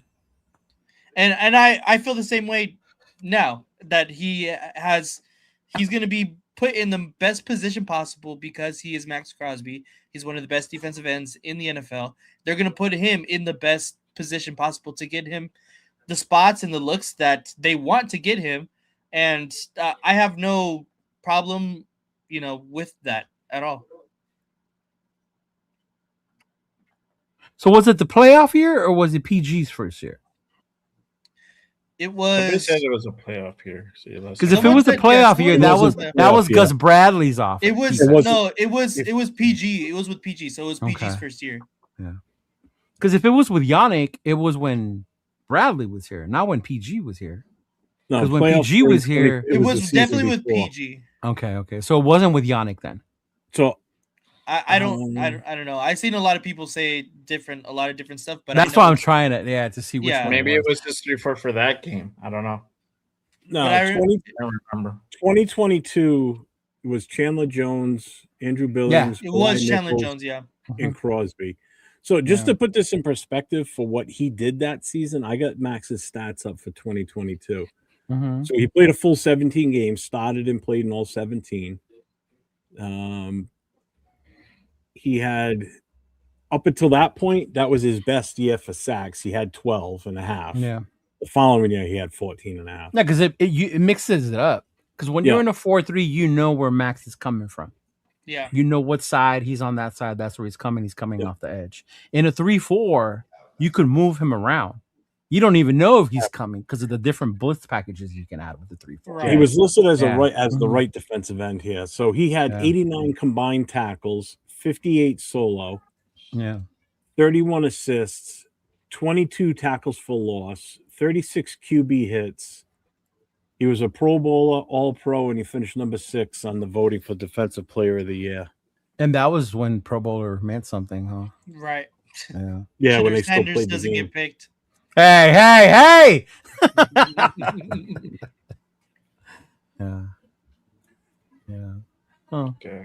I mean, his best year overall was the following year in 2023. Yeah. Let's play a game real quick. Yep. I want you guys to pretend that my name is Bob and I know absolutely nothing about football. All right? Explain to me what the big change would be. Other than just 3 linemen instead of 4. For Maxx Crosby specifically? No. The defense. Not Maxx, just the defense in general. Yeah. Shut up, 805. Yeah. Like if I didn't know about football, like what would be the biggest thing you'd be like, oh shit, we have to worry about this, or oh shit, we're gonna need this now that we're gonna go to a 3-4. Not Maxx necessarily. Like the worries like what the pros and cons. The obstacle would be the obstacle we would need better. Because my biggest thing is in a 3-4, the nose tackle was essential. Yeah. Mm-hmm. You need that big fucking nose tackle. And we don't have one. I was just gonna say, who would on our roster now? Who would we even put there? Right? Uh-huh. Is it? No, I don't. I can get it. To me, it would be the downhill linebackers. The 2 linebackers in the middle is essential to me. It would be a lot of either downhill or a lateral movement for those linebackers. I just saw what he put. No, your Is name that why my name was Your name was Bob because my girl forgot your name because she had too many drinks. You're a Well, Bob. in this case with the 3-4, the linebackers are more like on the read aspect of it. Well, as far as the two outside ones can be, either blitzing or in coverage, run block. Yeah. Which, if you think about it, Max's game has evolved, where he's not just, he I think he can. He play likes that to position stand more. for when he rushes anyway. So Exactly. like it makes sense. Mm-hmm. So would it be down? Would he be down in the dirt still, or would No, he be down? He would be that outside linebacker. He'd be that outside. Yeah. He'll be really outside. Yeah. Yeah. I think if anything, you could hide Tyree and you could use him as that inside. The inside, edge, the inside edge, right, opposite of your tackle, of the nose tackles. Yeah, right. Because he's so strong. But how does that affect the secondary though? Does that really? We need really good coverage. Yeah, because at that point you're doing 4 linebackers, 3. Yeah, so your outside linebackers have to be pretty fucking good, bro. Yeah, because you got that.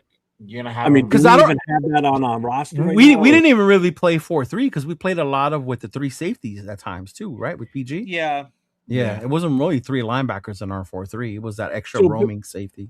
Based on our roster right now, then, because you guys probably know a little bit better than I do as far as this goes. If we're gonna go with the 4 linebacker option like this, going to 3-4, out of what's on this roster right now are free agents. I mean, like, does that mean that it's better to keep a guy like Jamal, Devin White? I would definitely look into the kid from Jacksonville.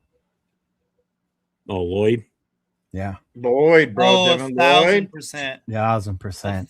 Yeah, and that was gonna be my next. And I know we talked about the linebacker drafting one that maybe taking what's his name, Rodriguez at 34 would be too high.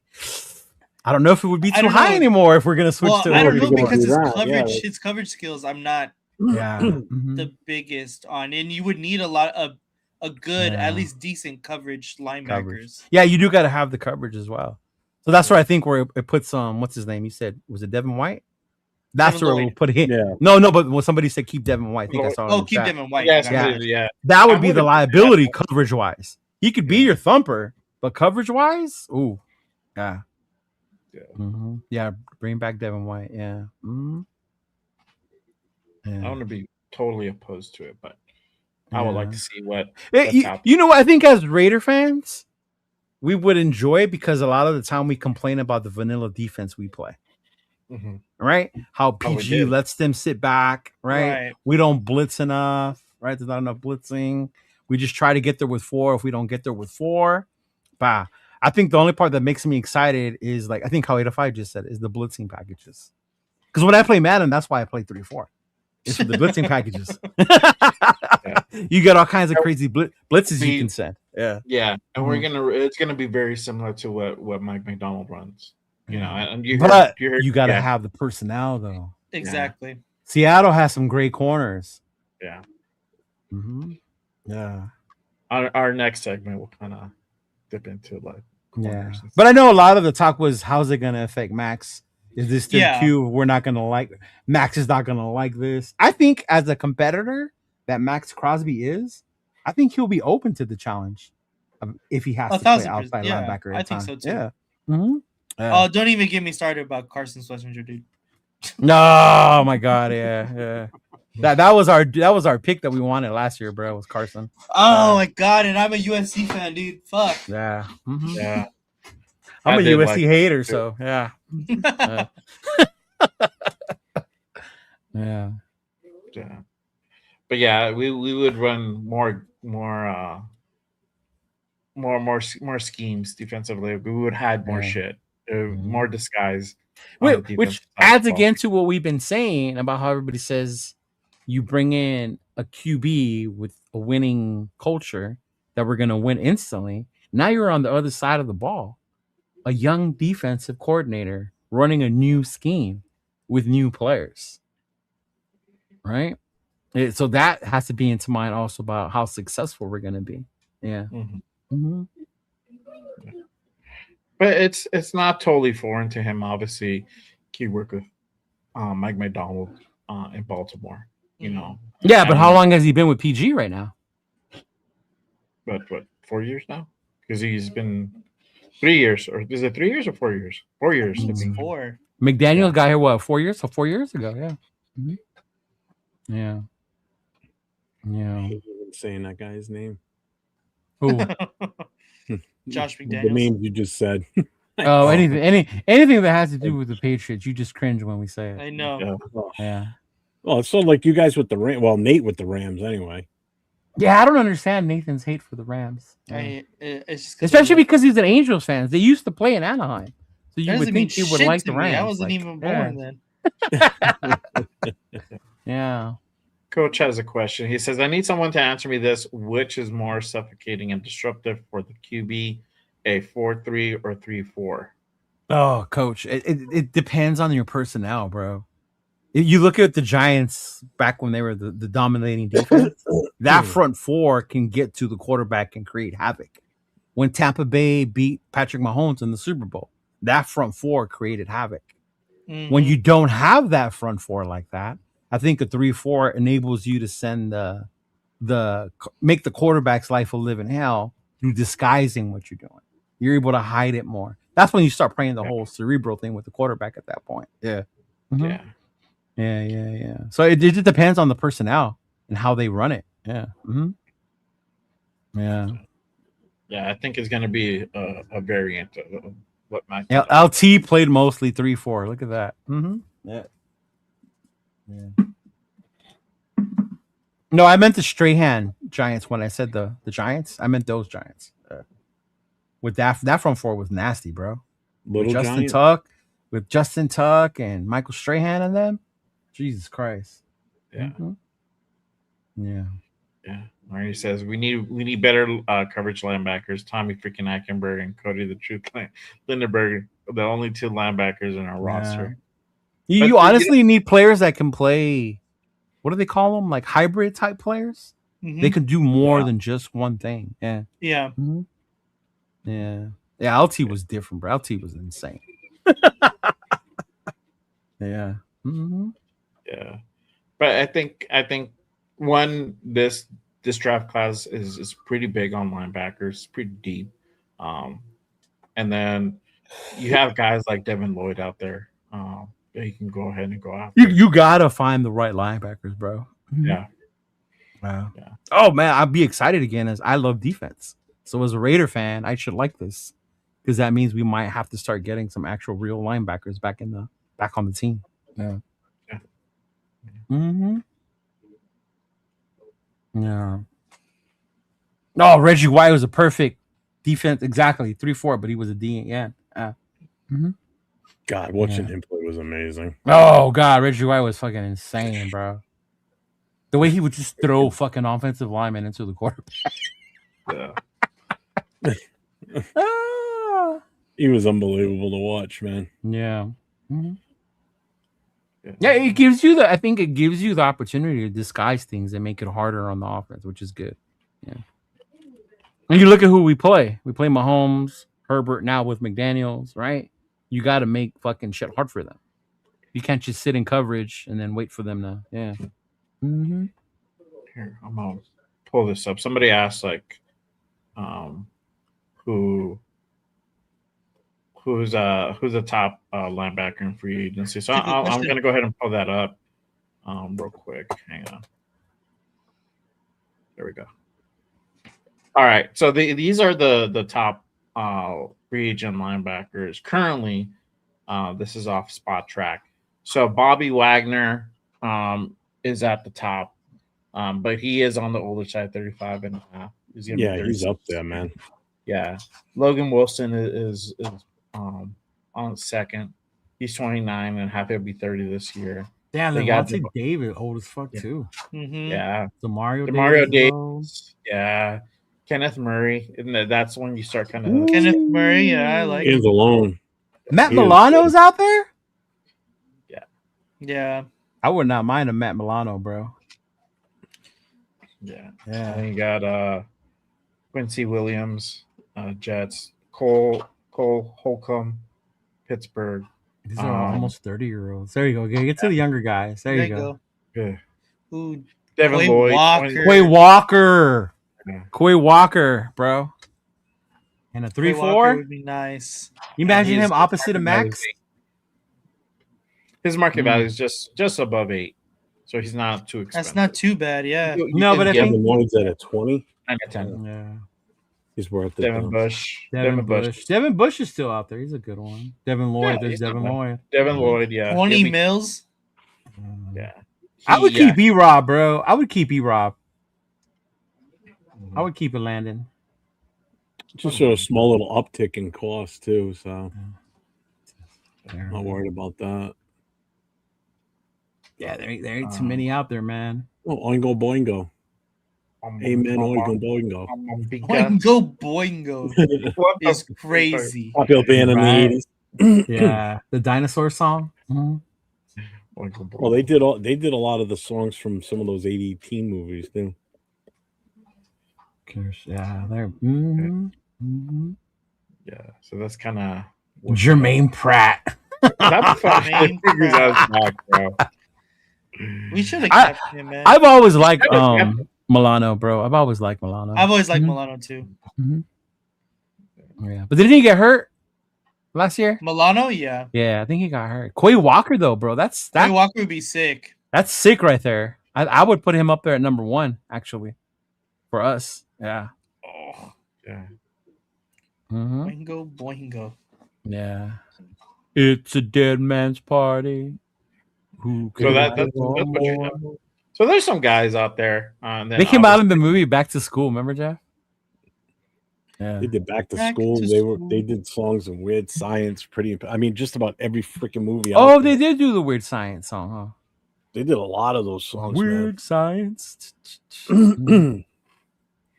Well, that's what the lead singer does now. Yeah, he does music for movies and shit. Isaiah Simmons, but isn't it? How old is Isaiah Simmons, Greg? He's young. He's still young. What's been the issue with him though? Is it the injuries? They don't know what position to play him at. Wow. Linebacker or safety? Hybrid. I don't think he knows either. Yeah. Right. Here, let me pull this up. This is I'm on NFL Draft Buzz. These are the prospects for linebacker. Obviously, you have Arvell Reese, but kind of 3-4. Arvell Reese would fit a 3-4 system, bro. Somebody was asking about Anthony Hill. Anthony Hill Jr. He's number 5. Yeah. Yeah. Lawson is at 6. Trotter would be a good one. Is that Jeremiah's son? I don't know. Damn. You guys don't even know who Jeremiah Trotter is, huh? Son of I've heard the name. Our guy Jacob Rodriguez, at 11. Yep. Carl Perkins, LSU. He had an off year. Where's the guy? Landon Barton. Now you got to pay attention at the linebackers at the combine, Jeff. Yeah. Yeah. And that's Friday. Is that Friday? I think so. You got to add linebackers to the watch list. Yeah. Yeah. I think they're on with the punters or the tight. Where is it? Dude, Quay Walker. Oh no, that's tomorrow. Quay Walker and Nathan. Quay Walker would be sick. Tomorrow, defensive line, linebackers, and kickers. There you go. I think your boy's going to be at the combine tomorrow. No, Nate? The kid from USC? Gentry? Probably. Yeah. Yeah. But they'll probably try to keep Walker. I'm sure they will. But I mean, Ravens are going to try to keep Lindenbaum. There's no reason we can't, try to outbid them. Yeah. Yeah. I don't think they're not going to pick up his 5th, but so. No, regardless, bro, we have to fucking overpay for free agents. I don't care what anybody says. Ain't nobody coming over here willingly because they want to be a Raider. Yeah. No. We are digging our pockets for sure. Francis the Sith. I like that one. Rodriguez has the look and mustache of a future 10 years. That's funny. Yeah. You know, like it. Rodriguez looks like when he's done playing, he's gonna go join Will Compton and what's his name on Bussin' with the Boys. Probably right. Right? Like he's gonna go join them on the show. Yeah. I'm surprised they haven't interviewed him yet. No, I'm sure they will. Yeah. Yeah. But we're gonna play a little game. We're gonna play a little version. I took this a little bit from 805 and the War Room. Why is we're gonna white play cut up? We're gonna get copyright hit by them. Damn. But see, I changed it. Cut them or keep them. So we're doing cut them or keep them, and we're gonna do it off everybody who's gonna be a free agent for our team 22 this year. Okay, so we're gonna go on the list, and good shit on knowing that in name. the chat.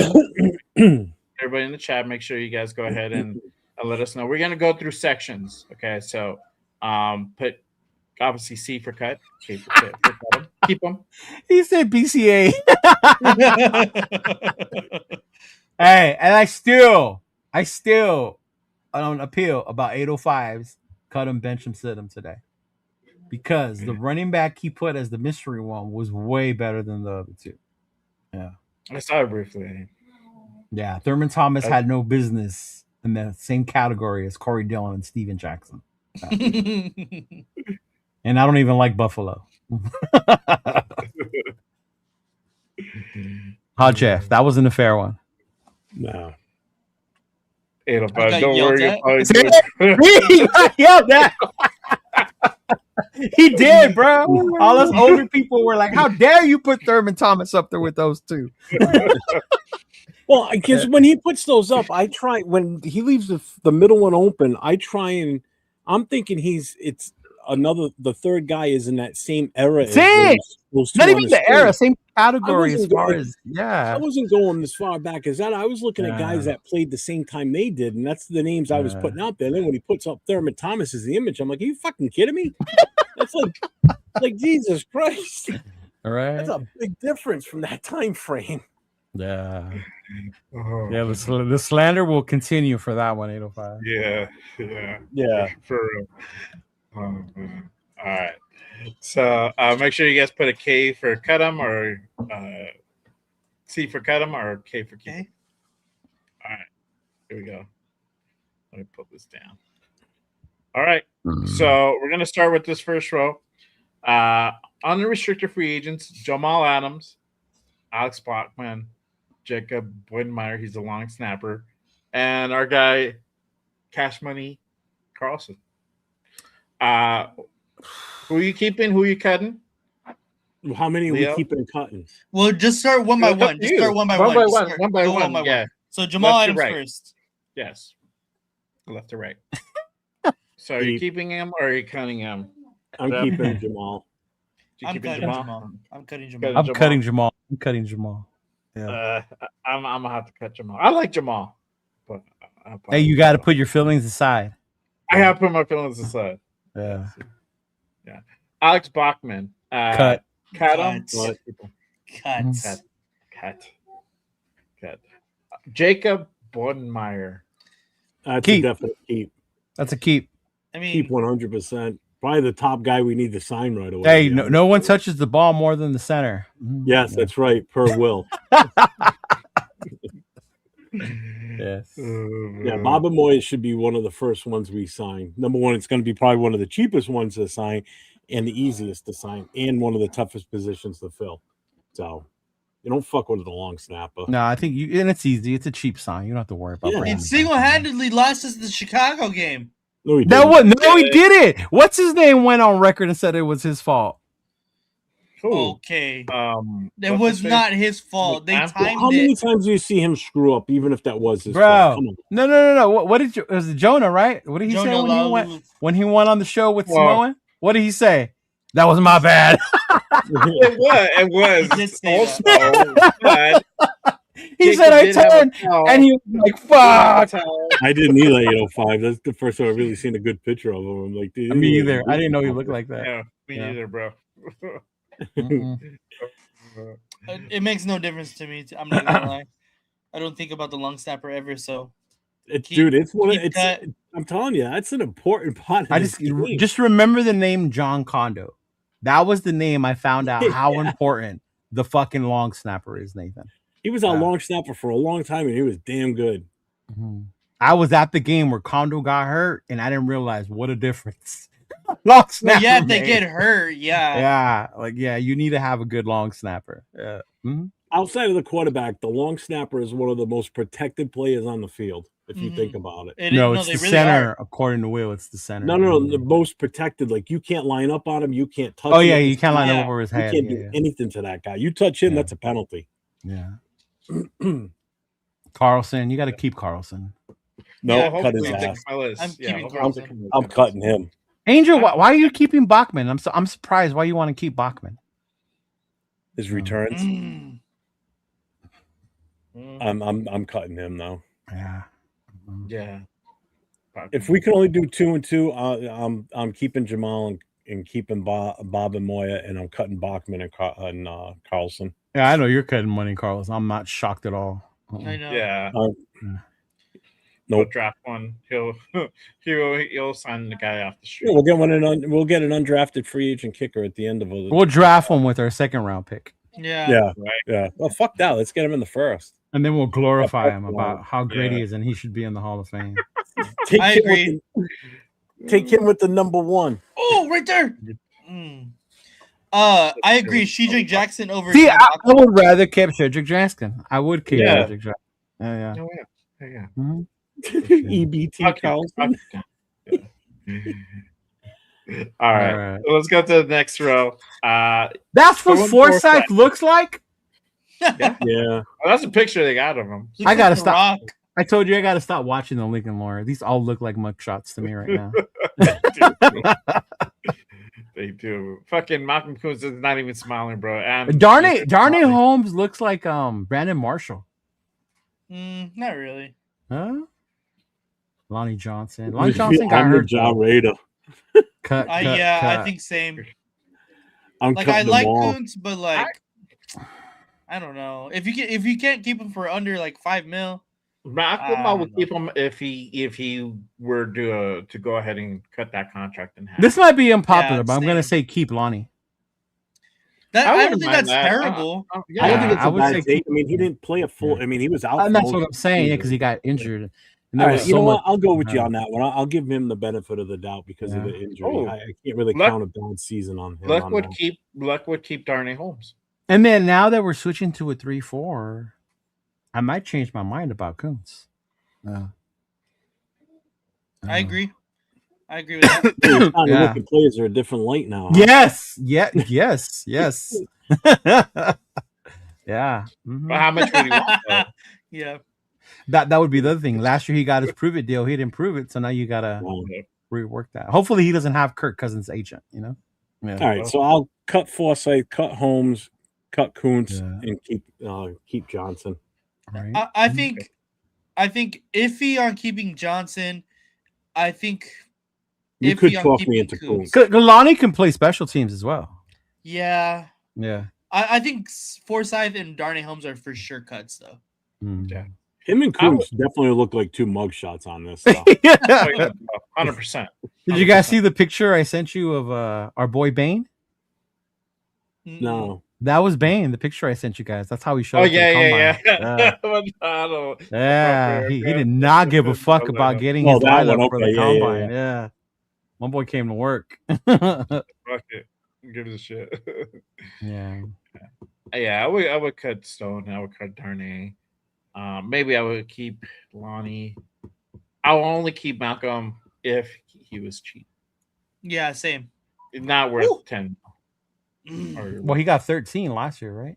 Yeah, 10. So it'll be under 10. I thought he got 10. Back under 10. You got, I think 12, bro. 12. I think 12. Stone shuffles his feet like a rock. Yeah, I'm done with Stone. If it's under 10, I agree. I'm done to keep Kuntz under 10. Yeah, Stone is out of here, bro. Stone flat feet. Fuck yeah.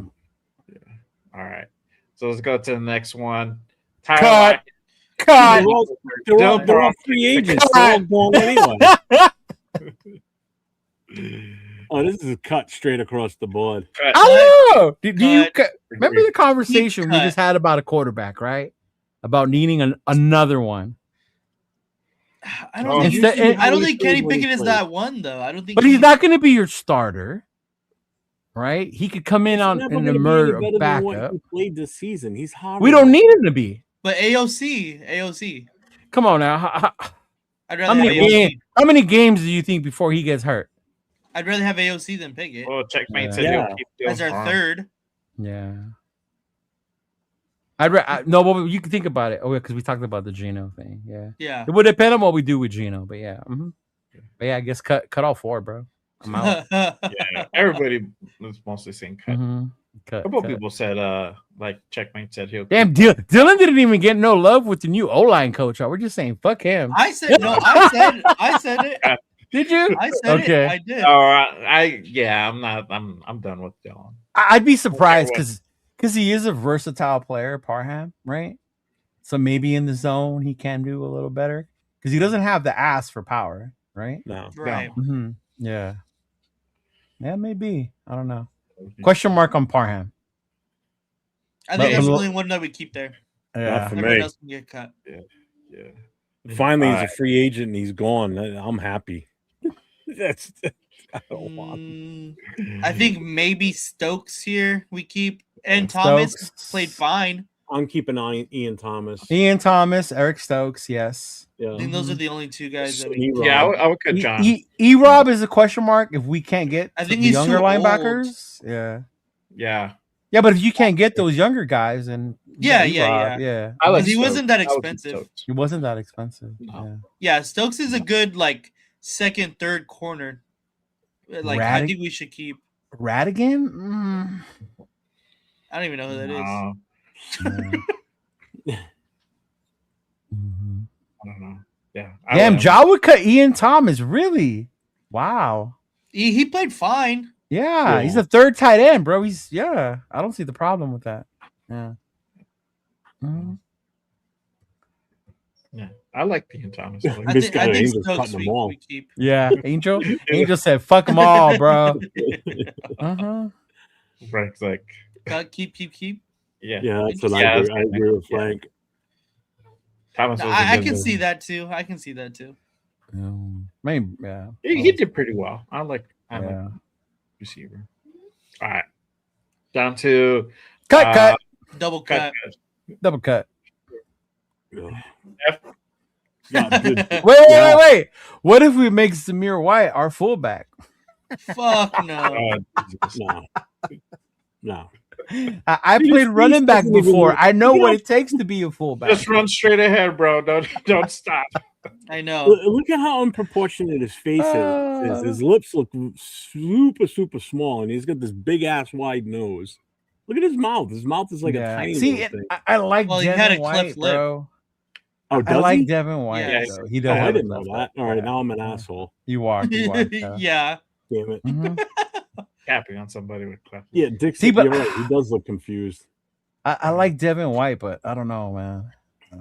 He's amazing. He's such a liability in coverage. Yes. Yeah. See, that for 3-4. I don't know. Thanks, Big Luck. Yeah, and yes, Big Luck. I'm glad you remember the Yoo-hoo comment. Yes. I said, if you don't remember Thurman Thomas, you're probably drinking Yoo-hoo out of a straw still. Yoo-hoo? Nobody even drinks Yoo-hoo now. Well, that excludes you. So it's like, it's that age gap between like me and Jeff and you. So it's those people in between that drink Yoo-hoo. I could never stand Yoo-hoo. I hated the taste of it. It was so gross. Mm-hmm. Yeah, exactly. Checkmate. You need to cover. Yeah. Mm-hmm. All right. Yeah. We're gonna go to the restricted free agents. And we got Thomas Booker and then Jordan Meredith. Keep. I'm gonna keep both. Yeah. For what we got in return, for what we got with Booker, I think that was. And you're switching to a 3-4, so Booker's definitely going to be more of an impact, I think. 3-4. Hot dog water. Hot dog water. Jordan Meredith. Yeah, definitely keep a Meredith too. We need I think that. we keep both for. I Yeah. think Meredith for depth at the very least, and I want to see more of Thomas Booker. I want to put Jordan Meredith in hot dog water. Yeah. Really? Just to piss off 805. Yeah. Will Putnam, you suck. Yeah. All right, these are the exclusive free agents. Speak of the devil. There you go. You got Kyle Blue Kelly, Tristan McCollum, Will Putnam, cut. We only keep Snowden here. I only keep Snowden, bro. I would keep Snowden. Yes, I would Yeah, keep I think Snowden we is the only only keep- one I keep. Mm-hmm. Yeah. Sorry, Will. Sorry, Caillou. You can go call Pete Carroll for a job at USC or something. Okay. Yeah. Meredith rank 5th. See? Yeah. Mm-hmm. Yeah. Big Lud said he would cut all of them. Hummer would keep even Snowden. No, I'm Big keeping Luck? Snowden. No, but Big Luck. Yeah. Oh yeah. Oh yeah. Big Luck's cutting them all. Why you cutting Snowden, bro? Big Luck's got no love. Right? Yeah. Oh yeah, dude, that shit was nasty. Yeah, man. because Nestle Quick, you did that shit and it was super sweet. And then Yoo-Hoo was like a watered down version of it. Oh, it was gross. Yeah. I didn't like you. Yeah. The first time I had a Yoo-Hoo, I said, "What the fuck is this? Where's the sugar?" Zamir looks so Legit. good. And the 23. Yeah, like Leo said, we got catfished. Oh, we did. Mhm. Josh says he would keep Snowden. Okay. Frank Snowden said is he would already keep asked. Caillou. Cut. Caillou and McCollum. Snowden. Hey, I understand that though, Frank, because we're so thin at corner. I can. Yeah. And you already have some familiarity with him. Booker can bounce. Booker Hot can dog bounce. Whoa! That's I did not wild. expect that one. I didn't either. Damn. Okay. I mean, we're All talking right. about Booker. He's the replacement for Butler. But anyway, McCollum. Nah, he ain't the replacement. I know. I'm just trying to get a rise out of him. McCollum's the one that got mauled on the sideline at the end of Yes. that play. Yeah. That's the guy right there. They got, Mhm. who the hell was that they were playing? Was that the Chiefs game? Which one?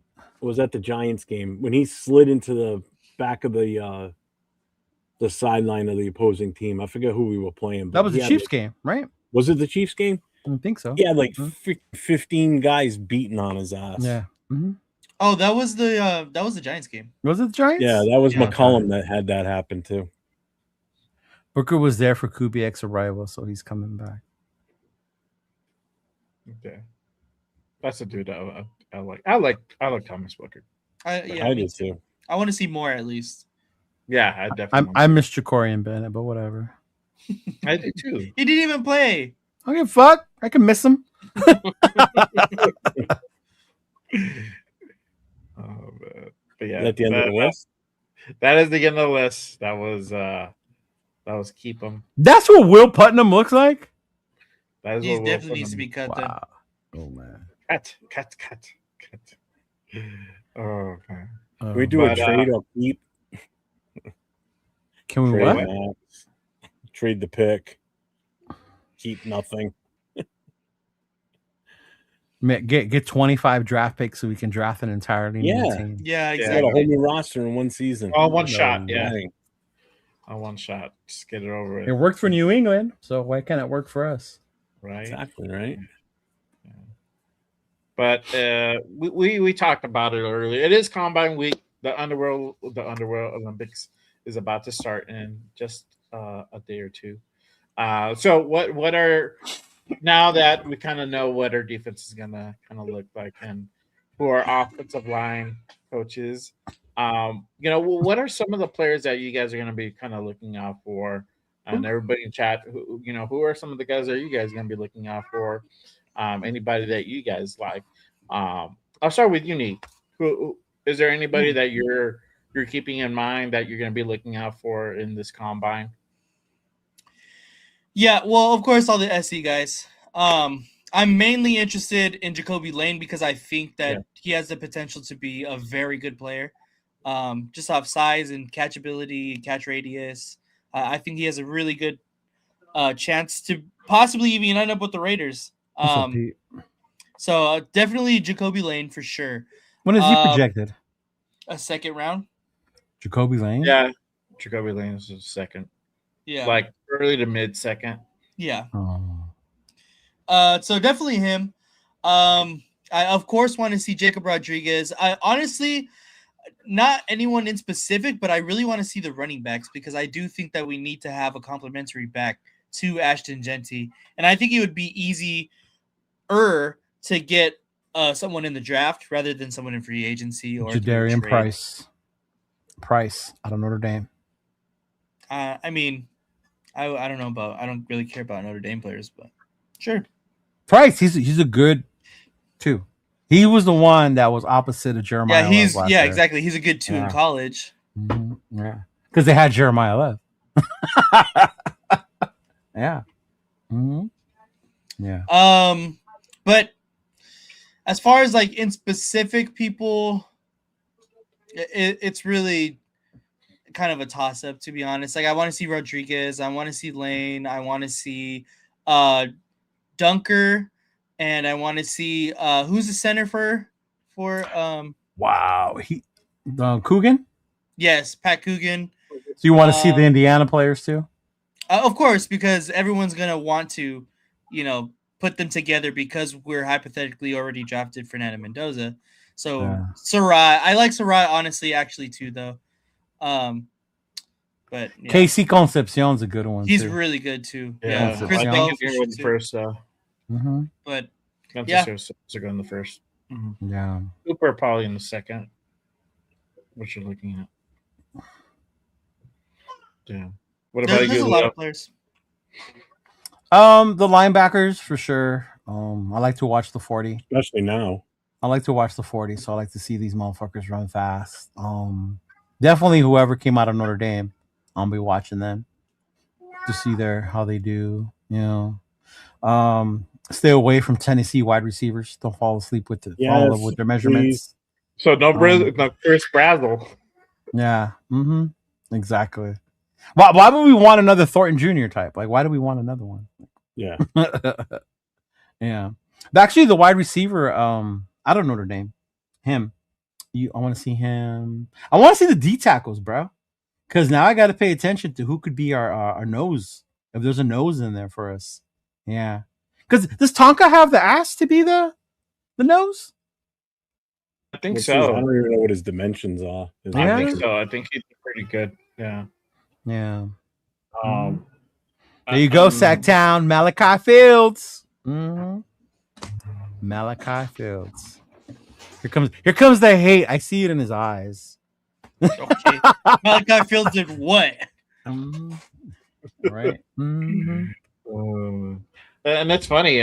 We actually met with Lee Hunter today, a defensive tackle. I did see that guy out of Texas Tech.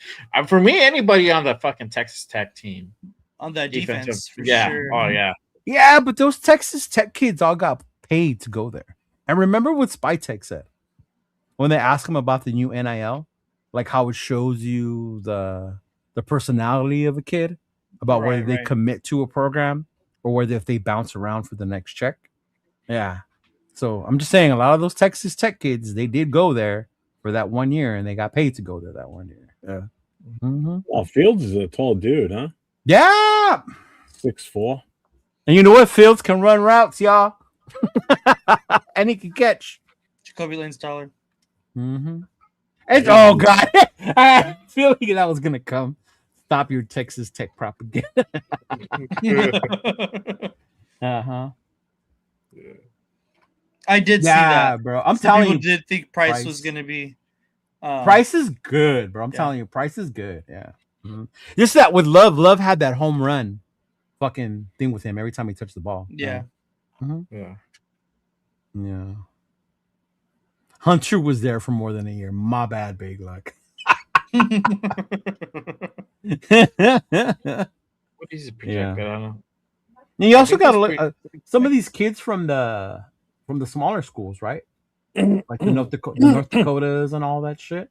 Like look at some of those kids too. Well, they're getting more recognition now too. That's the other thing. You know, ever since isn't one of those schools coming to D1 now? I'm not sure. Yeah. But like North Dakota State or some shit. I think it was one of them. I think it was them. I think they're coming to North like a Dakota State. D1, but like to a smaller conference, but still they're making their way up. Yeah. They've been winning their little national championship. Gyrator, we haven't even looked down. Hey, don't call it little. Turf will come out here and cuss you out, bro. That's a natty. That's a natty. Natty. Yes. Some respect on that. Yes. The Turf will come out here and defend that shit, bro. The tackle from Miami. Yeah. Yeah. Was that kid from Michigan? The guy from Iowa State. I haven't seen it. I haven't seen yours, Ja. What about you, Jeff? Who are you going to be looking out for? Or what? Jeff wants to see how they're big boys in their little shorts. Yeah. With those big asses and those tight pants. Yeah, buddy. Yeah, definitely the offensive lineman. I mean, I want to see how the centers that are out there, guards, tackles, the whole 9 yards, and I'm going to be a little bit more attentive now with the defense based on that change that came out. We're going to a 3-4 because now I wasn't even thinking of like looking at defensive tackles. Not a big DT like that because it's got to be a big boy. Yeah, it has to be. You need somebody that you need somebody with some mass up in the middle. Because now you're looking at a bona fide. Who's the best nose tackle coming out of this draft? How soon does it look like he's going to go? How long can we wait before we grab one, or what's even out there for free agency? And don't we also have to look for a fullback? I don't know. I heard Kubiak talk about a fullback today. It's funny when stats started popping around. I went and looked at the free agent list, right, for fullbacks, and then I went ahead a few years. By 2029 or 2030, there's no fullbacks left in this league. Like the last free agent fullback is in 2029. So like going forward, like even a few years, that's it. That's the cycle type thing. What's Jacob Johnson doing nowadays? He was our last fullback, wasn't he? Yeah. Well, what's his name still out there? You got Ingold still out there. Kyle Juszczyk. Yeah, everybody that we had at one point is still playing. Yeah. Where's Kenna? Is Kenna in the chat? Can we put JJ? Can we put JJ Pegues at fullback? I want to. I'm down. I'm with it. Okay. Fuck it. Send that out there. I heard somebody say put Big Mike at fullback. Yeah, I definitely want to see the kid from Miami too. I know I'm going to butcher this kid's name. Moaga. Oh yeah. Him. I want to see Doneker, see how he does. I want to see, in all honesty, I want to see what Coogan does. The center from Indy. That's somebody we can get later in the draft and fucking go for it. Why wouldn't you? What's up, AR? Because he's a trainer. And if we got Mendoza, I mean, not gonna hurt. I'd rather pair up the center and the quarterback, to be honest with you, than the wide receivers. I'd rather have that connection with those two instead of bringing in wide receivers from Indiana. What up, AR? Can Genty run with the fullback? I don't know if he ever has. I don't think he ever has. Yeah, I don't remember seeing a fullback in Boise. I don't think I've ever. I was watching tape. No, I don't think he ever has. No, I don't think so. Because that takes patience. That's another level. You have to wait for them to go in front of you to set the block for you. Yeah. It never would have worked last year because our offensive line couldn't do shit. Honestly, it just would have been another roadblock for him in front of him. Oh no, he could definitely hide, but I'm just saying, does he have the patience to run behind one? Yeah. Yeah.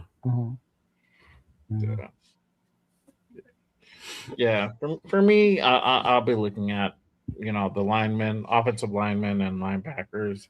Now the D tackles, put a little bit more emphasis on D tackles, see how they perform. Who to look out for. I've been hearing a lot of things of Dunker. That's a guy I'll be looking out for.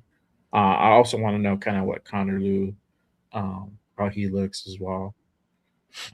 Like we just want to use Lucky Tassi in any way we can because just I know. I know, huh?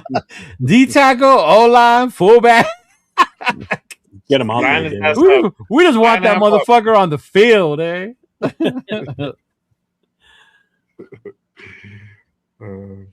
Oh man. Yeah, but that would be interesting to see who they look for a fullback. Yeah. AR, come back. Go try out as a fullback.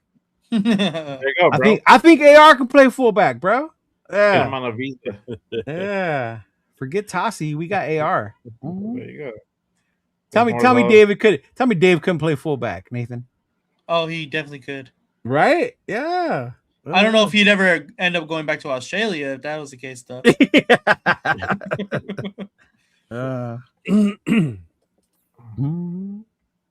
All right. So we're going to go ahead and move into our final segment. Oh, my God. Ja has been waiting for this. Mock draft Well, let's review. not do it tonight. We'll put it till next. All right. We have Thanks reached for our stopping by, guys. 2-hour mark. Tune in next week for the I conclusion. know. Next week. I'll be right back. Right. Catch our bonus footage On the Patreon. I know. Only $5. Right. All right. So we're gonna go ahead and do our mock draft reviews. We got some mock draft where we're gonna go ahead and grade, and then at the end we'll go ahead and disclose the who did it. Did you send me all of them, right, Jeff? I sent you. I got Leo, and then I got the other person's. Yeah, I got yours, and I got Leo's. Was there more? Yeah, I just put 2 more up. So you have them up already? Yeah, they're down below. Okay. All right, cool. Cool. Perfect.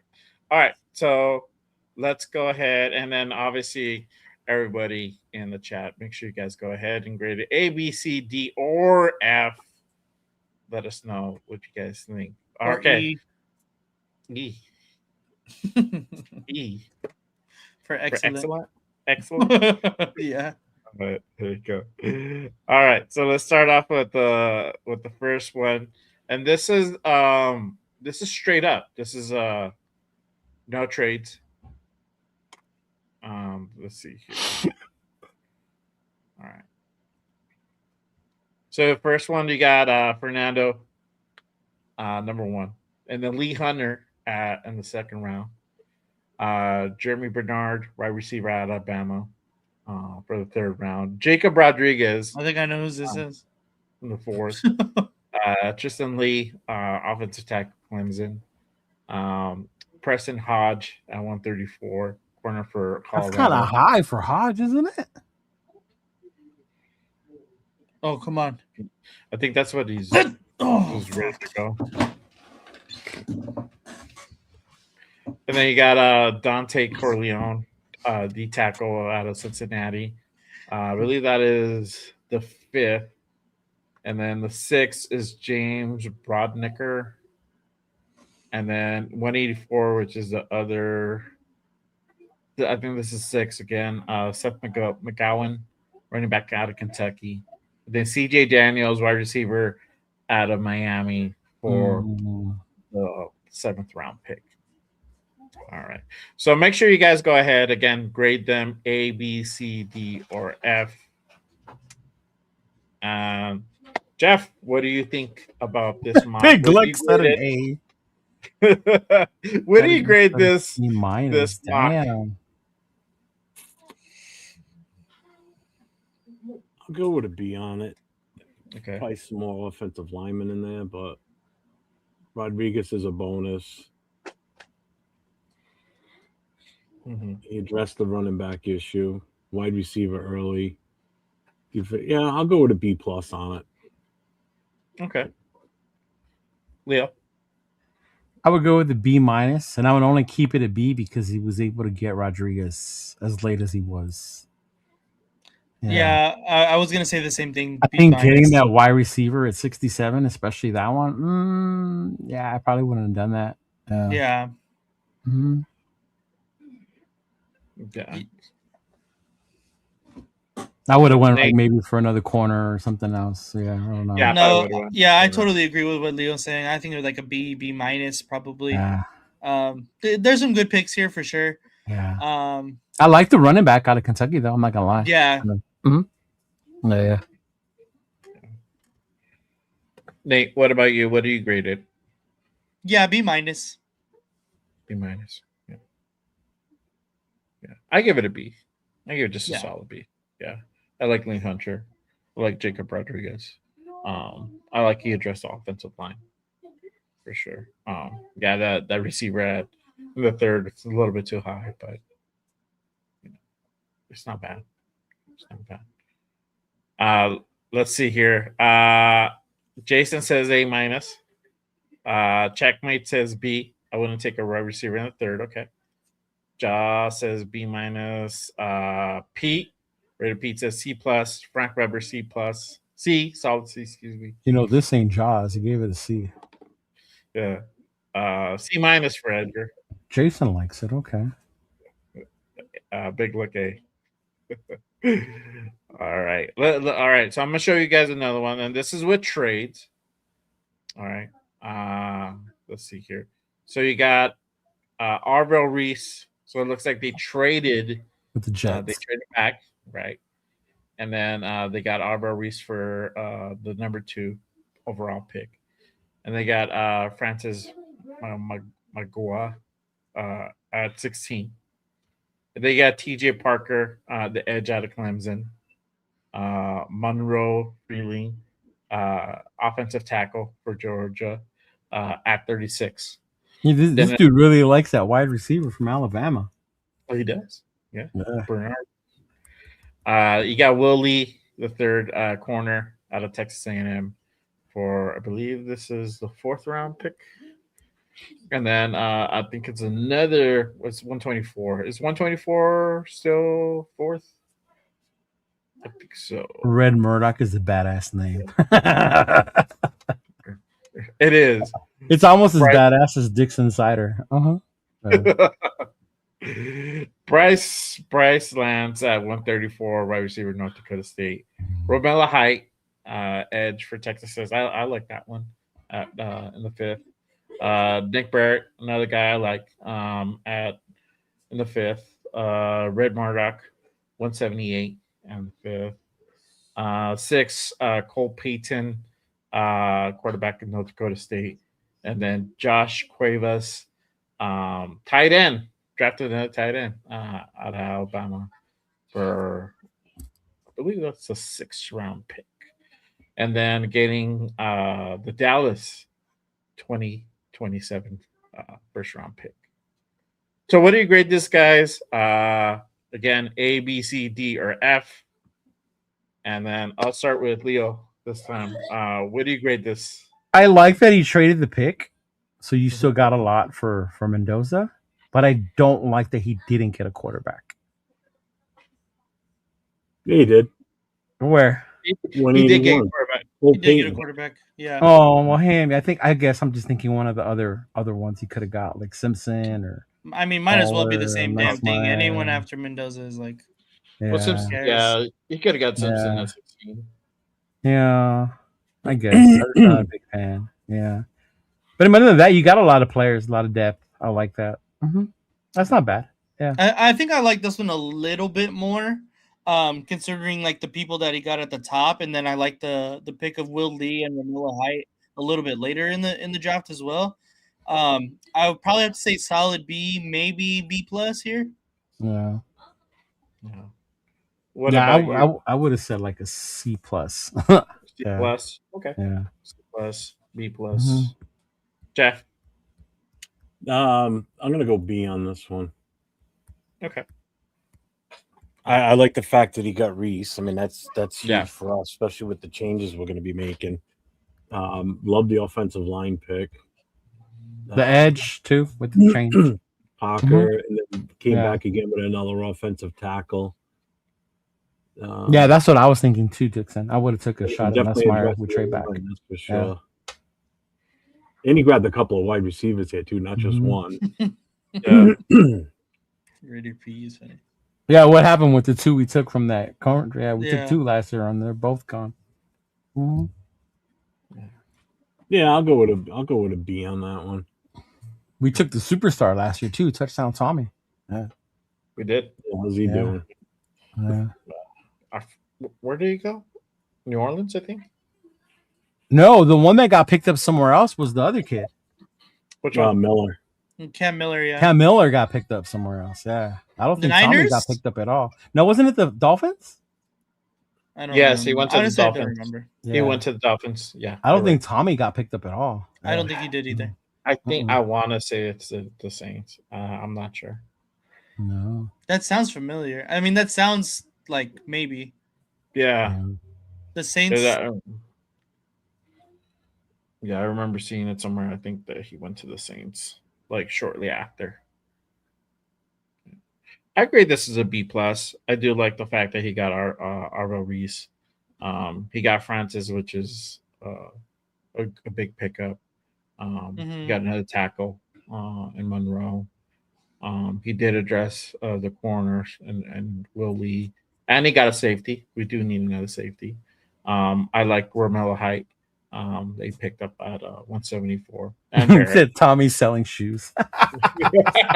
Probably or insurance. Or insurance. Or insurance. Red Murdoch, 178. Cutco knives.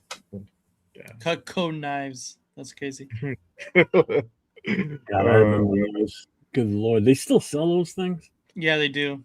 I'm oh sure my they do. God. There you go. Let's see here. Jason gave it a B plus. Frank said D. Your dad. Okay.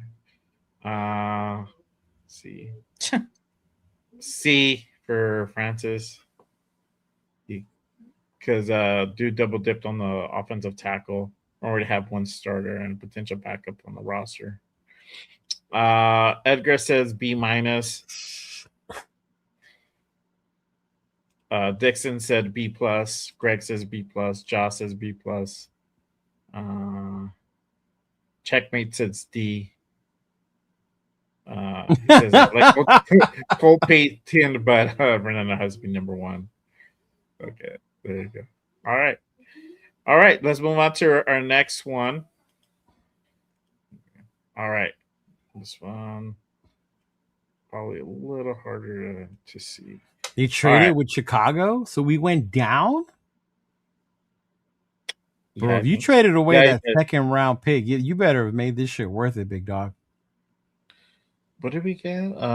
So first was Fernando, number one. Then looks like we traded back from 36. Let's go. 57.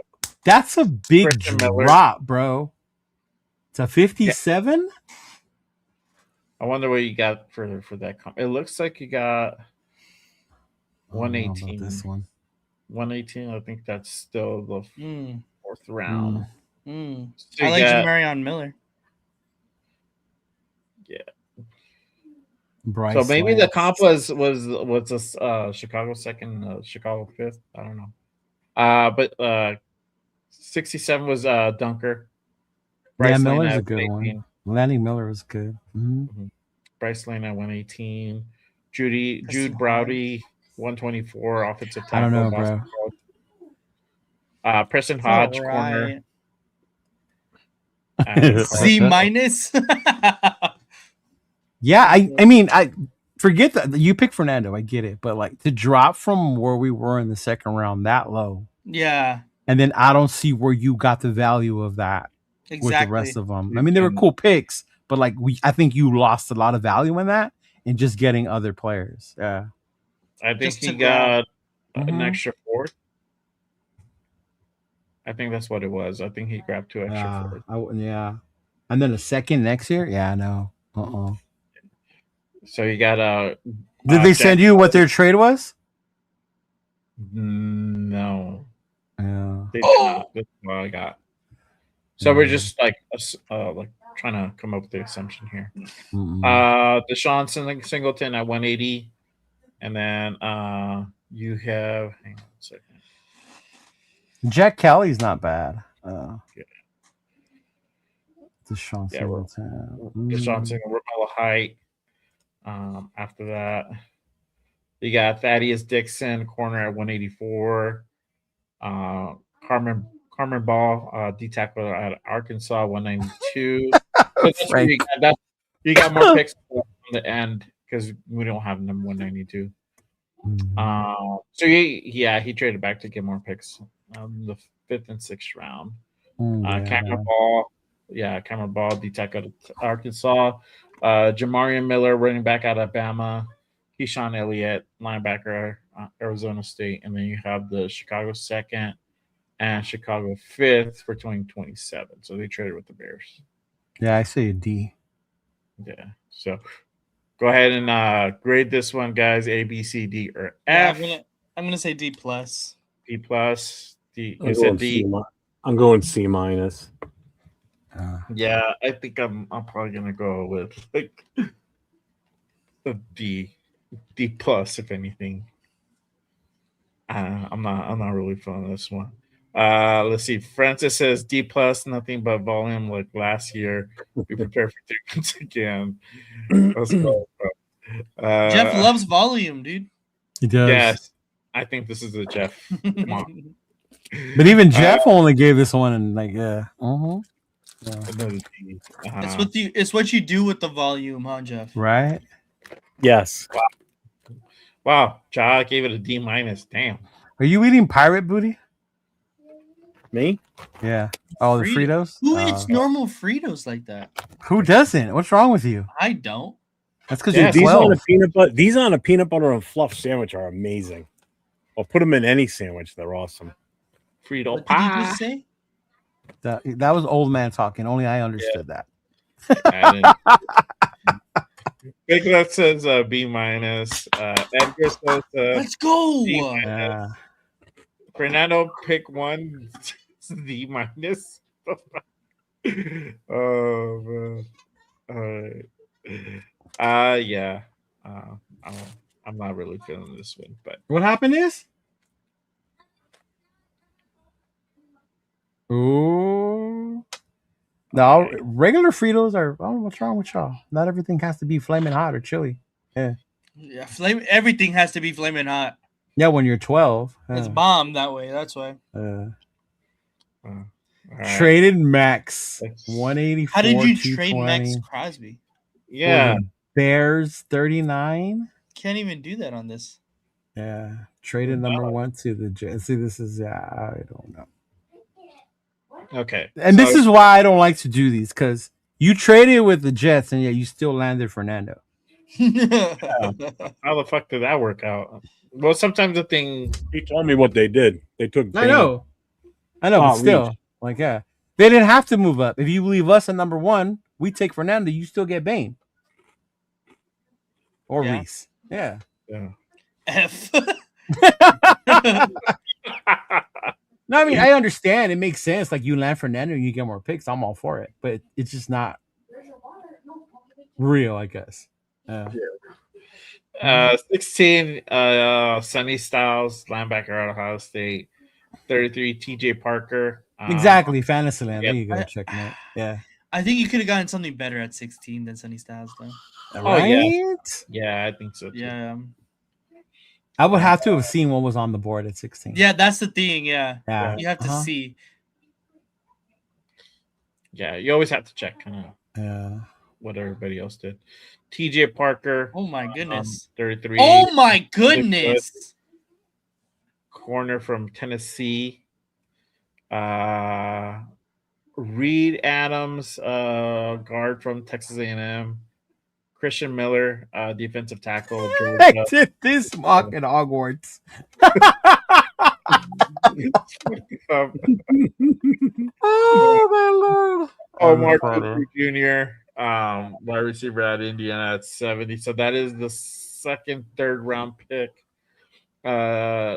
Demetrius Crownover. So you traded Maxx Crosby for a second rounder and a third rounder?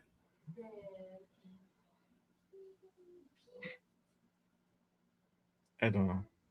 Traded Max, the 184 and the 220 for the Bears 39 and 70. That's what that says. So he gave up Max and 2 picks and only for a 2 picks second. Yeah. I'm a second and third. Yeah. That's what he got. That's not enough for Max. I'm sorry. No. You I wouldn't got give up anything for Maxx. Mr. Trade Maxx Crosby for a bag of chips said that's not enough for Max. Yeah, because he's saying that's just a bag of saltines. That's not even chips. He said at least give him some chips. That's like that's like a box of freaking Triscuits. You just gave him the box, not even the fucking nothing inside, just the box. Exactly. I think just alone on trading Max just for that, I think you get an F. Yeah, it's tough. I could have lived with trading Max to the Bears for their 39th and their 70, but I don't agree with giving up our 184 and our 220. With that, right? Yeah. That's what I got the issue with. It's like it should be Max is all we give up, and they give us what we want. Type of right, thing. exactly. He said dry saltines that was left open for days. That's still as fuck, bro. So hard. Oh man. Oh, that's funny. Oh man. Yeah. They have Sam Hyde, center from Kansas State, Landon Barden, linebacker, Utah, Robert Henry, running back out of UTSA, and then Jalen Husky, safety out of Maryland, and then the 2027 Jets first round pick. I need some chili cheese Fritos after seeing Almondo's number one. I like the Jets first next year too, but I don't know, man. Yeah, that's cool, but the Max trade is what got me. The Max trade. Yeah, the Max trade. That's why I said from the get-go, the Jets trade is cool. Reveal who these are at the end? Is that what we're gonna do? That was a Cracker Jack box trade without the prize. So Nathan, back in the day, there used to be these treats called Cracker Jacks. I know Cracker Jacks. What is that? Francis says, "I refuse to grade this draft." I appreciate you coming through, Hummers. I appreciate it. Appreciate you. Later, Hummer. Yeah, I know. I need some chili cheese fries after this Mendoza number one pick. See, now on that one, I will agree with Nathan. The Fritos, I like the flaming hot Fritos. Yeah. Mm-hmm. Oh, there's flaming hot Fritos? Wow. Yes, there's flaming hot Fritos. I didn't even know that. Pretty sure they make anything flaming hot. Yeah. Crosby is going to go to Chicago for pick 25 and probably to. So that would still be a first. You still get a first out of that. Yeah, we didn't even get a first. We didn't even get a first out of that one. And we gave up 2 draft picks. Fuck no. Yeah, Josh says D-. Edgar says F just because of the Max trade alone. Let's see. Really hard. He basically got nothing for Max. Yeah. You gave Max away. That's not the point. Oh my God. Big list is D for trading Max. All right, let's go to this next one. Oh wow, we're down to 5th on this one. Okay. Yeah. Wait, Jesus. How do we trade down to the 5th pick, but we don't have a first rounder next year? I already don't like that. True. Yeah. How are you going to trade the number 1 overall pick and then not have a first rounder? Maybe we got Kyler Murray. This looks like it's the Giants we traded with. I think so. Oh, that's right. It is the Giants. Yeah. We got their second for next year. And it looks like the Jets too, because we got their 16 and their 33. Uh-huh. So there's a lot of trading going on. I want to know what happened here. I want to know what happened to our other first round pick that should have came with the first rounders that we traded away for giving up the number 1 pick. Yeah. So hey, but go ahead. I was gonna say, Nathan, there's your boy though at number 16. Yes, I was gonna say. It is the A fucking plus 1,000. Fuck the rest. Just A plus. Oh God, bro, Pat Coogan in the 7th round. Oh yeah, that's easy. Yeah. So Caleb, get Carson Downs, Caleb Downs for the number 5 as safety out of Ohio State. Kyle Lemon, wide receiver at 16. Katie McDonald, D tackle Ohio State, and for the 33rd pick in the second. Anthony Hill Jr., linebacker out of Texas for 34. 35 is D'Angelo Pons, corner. So we had 3 back-to-back picks. Oh, we got 3 back-to-back picks. So this is Jesus Christ. 4 second-round picks. I mean, 4 second-round picks, and then That's funny. I can't see the number 16 pick. It's so small. He's not even that small. That's what I don't understand. He's really not even that small. Oh man! Then you got Sam Hyde, center out of Kansas State for the 3rd round pick. That's 6'7". Phelan Black, running back out of Indiana. Chris McClellan, defensive tackle Missouri. Torian York, linebacker out of Texas A&M. That's not a bad pick. I like that kid. Yeah, so that's 1, 2, 3, 4 4th round picks. Jesus Carson Beck. They got Carson Beck at 134.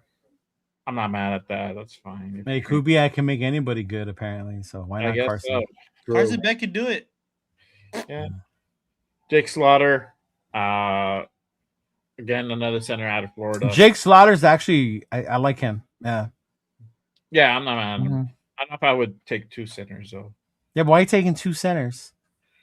Yeah. I probably would have got three centers. 3 centers, 3 a centers. tackle. I understand they touch the ball more than the quarterback, but Jesus. I knew you were going to say that, too. Is this Wales? I don't know what it is, to be honest with you. Oh, my Lord. Yeah. What I do like, and I'll give them credit, is how many players you get out of the top 100. Yeah. And at this point, you're putting a lot of your eggs in this year's draft. 7 players in the top 67, actually. Yeah. Yeah. And even in the mid rounds, you got 1, 2, 3, 4, 5. You got like 5 players in the mid, 4 players in the mid rounds. Yeah. So grade this by A, B, C, D, or F.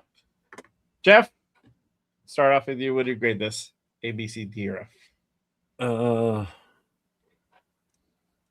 I mean, it's a lot of trades.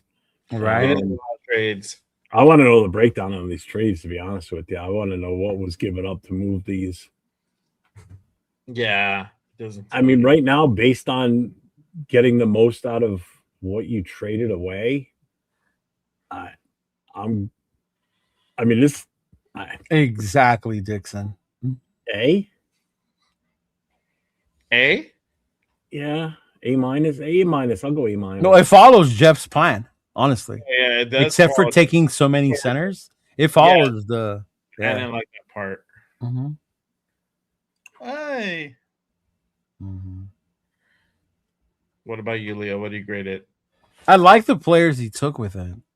I just don't like the fact that we traded away the number 1 pick and we're not getting a number 1 next year from that, at least to add to whatever they were going to do. You got to get a haul when you trade away the number 1 overall pick, bro. Yeah.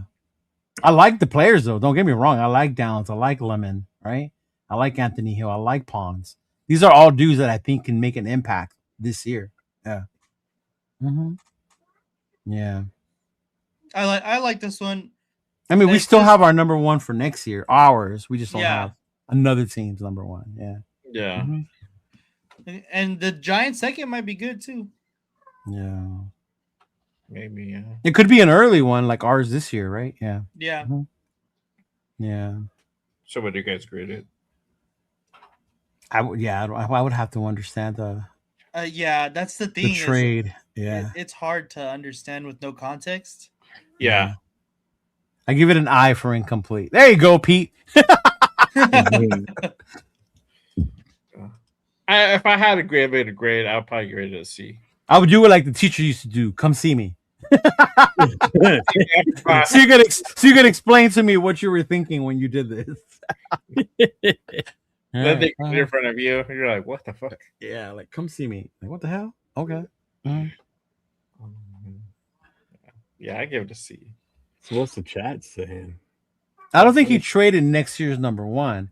It's just unless that was what he did to get back into the first round. This one, whatever he got from the Giants or the Jets. So. I think the first two are from that trading down, and then I mean, because 16 and 33 are the Jets picks, right? Yeah. 34 is ours. Yeah. The Giants have number 5, don't they? Yeah. No, 30. We had 36, don't we? We have 36. Oh, see, 36. Yeah. So then I guess we traded up. Yeah, I don't get it. Yeah. You should have got some context. Mm-hmm. Edgar says B plus. Francis says B plus if you traded next year's first. C minus. What's up, D-Mokes? Dixon says C. Josh says B. Solid B from Jason. I'll give it a B plus, A minus. I like it. Yeah, I say C, just because we don't know the trade back. What'd you say? First, and we got 2 centers. B plus, A minus, but yeah, the centers need to be cleaned up. That definitely needs to be cleaned up. Yeah, you would get a tackle there. Somebody, I think this is Pete Carroll's draft. He wants competition at that center position. Yeah, yeah, right. They're all gonna compete with JPJ too. Yeah, well, he doesn't get a shot. We'll see what you do at practice.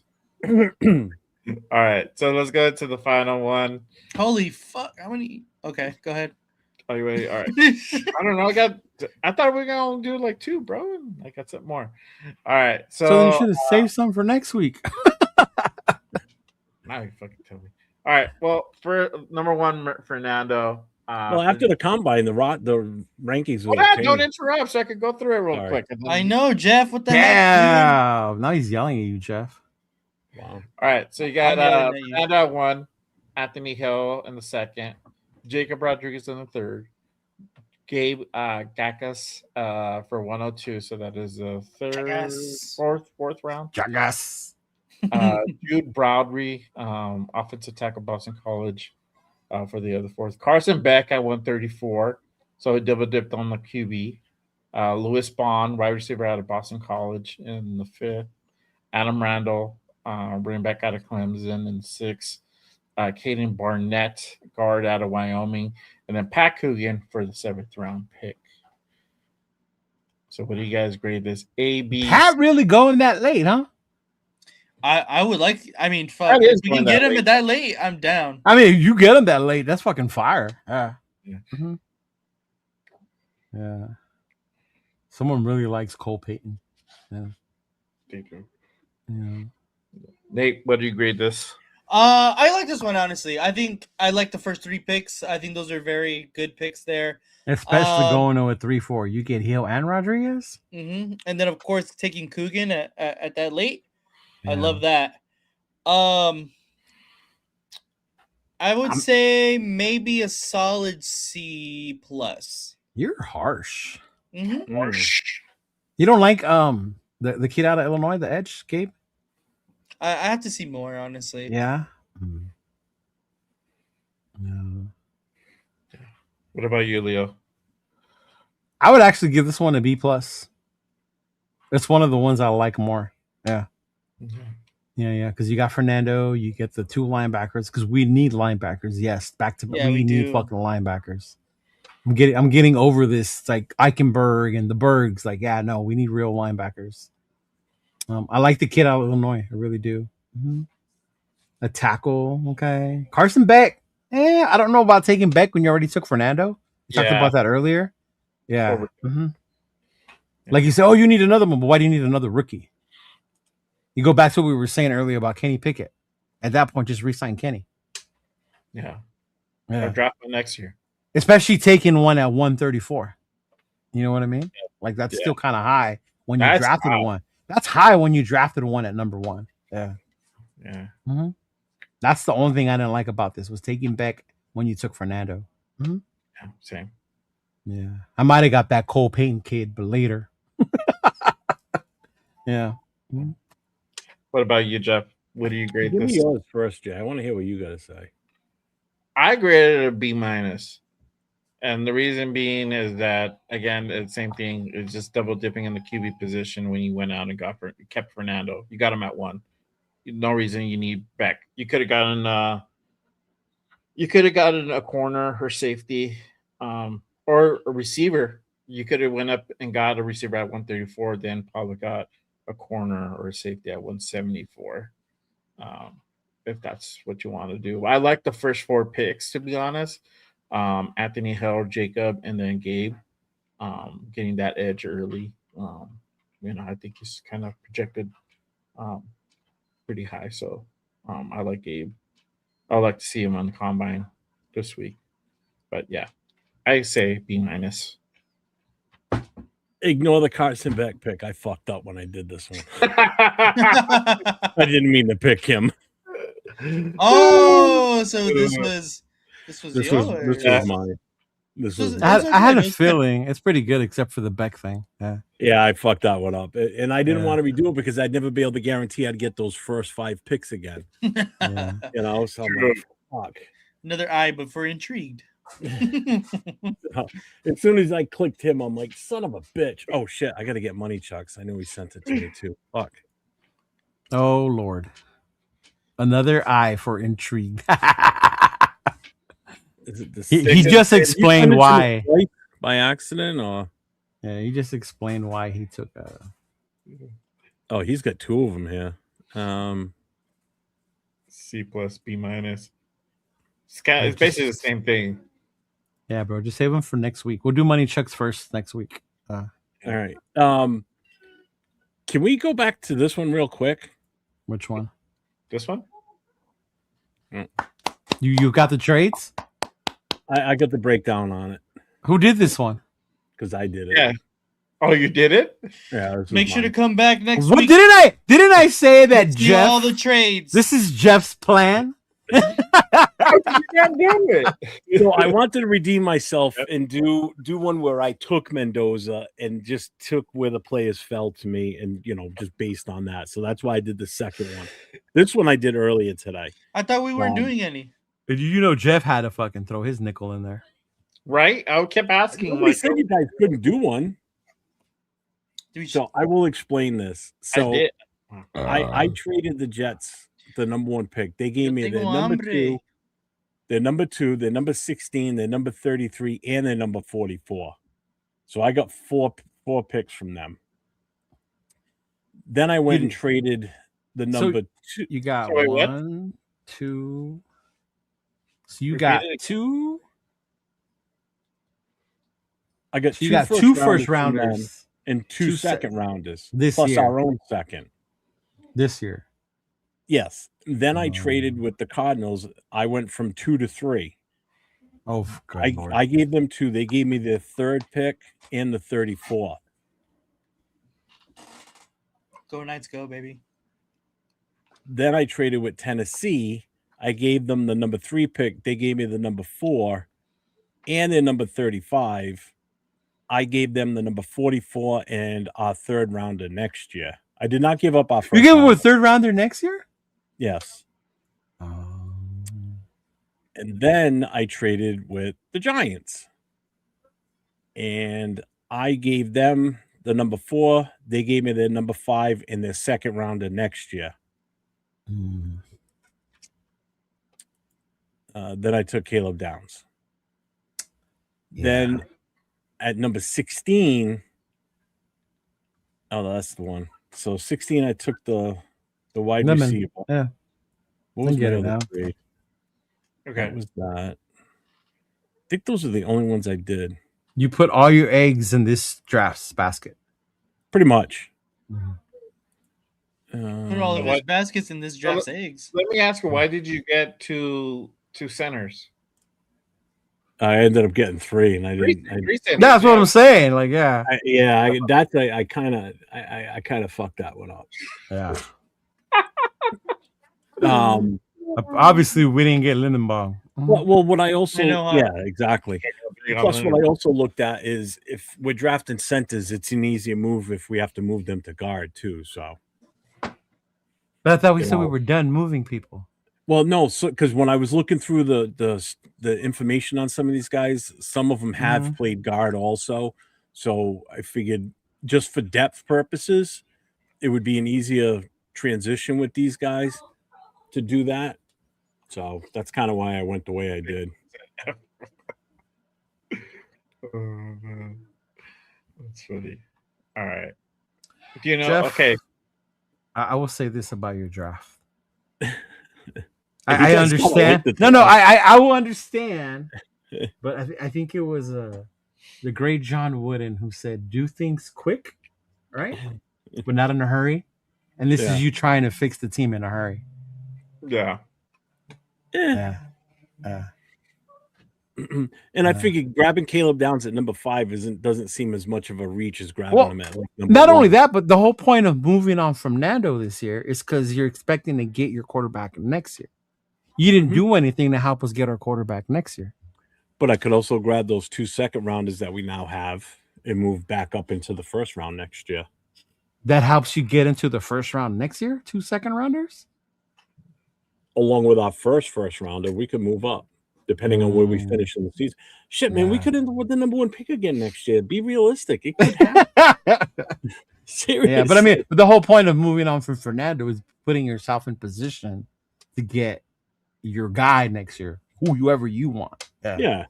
Not whoever's going to be available for you. Yeah. It's still the 3 centers thing too. Yeah. Yeah, but again, those 3 centers are also versatile players too. Yeah, they're not pigeonholed at that position. I know, right? Yeah. Yeah. That's funny. So who was this? Who was this one's? Jeff. That was Ja Raiders. That was Ja. Ja, you got shit for Max, bro. I'm disappointed. I expected more. On that one, bro.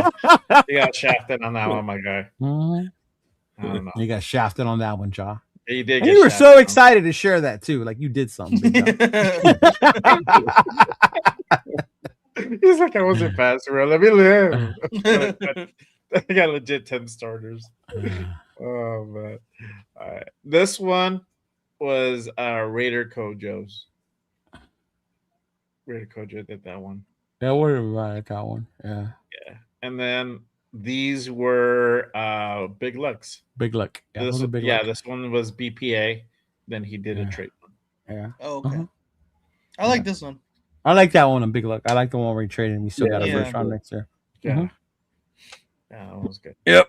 That was good. So thank you for everybody who submitted their drafts. Money Chuck, we'll do yours next week for sure. Yeah, we'll make sure we do his first next week. Yeah. Yeah. But again, the rankings will probably change this weekend too. So after the combine. Yeah. But people will move up and down the board by next Wednesday. Oh, definitely. Definitely, for sure. All right. So let them know what you guys have going on this week. Nate, Jeff, you guys have a show tomorrow? Yes, sir. Unless Nate ditches them for like a hockey game or something. We looked at all the schedules for all the games, so we're good. King's Night. King's Night was today. What if he goes to Disneyland or something? I have no Disneyland tickets set up. Okay. I have no Disneyland tickets set up. I have no Knott's Berry Farms tickets set up. Magic Mountain? No Magic Mountain tickets set up. We're good. Universal just work. Studios? No? Okay. Just work. Exactly. Right there, Rihanna. So you guys got a show tomorrow. Jeff, you have anything else going on? Yeah, I got my Friday night No Huddle show. Again, open to all fans of all 32 teams. On my channel right now, the phone number is pinned to the top, so call it Friday night. You can call it now, leave a voicemail. We'll read them. We'll listen to them.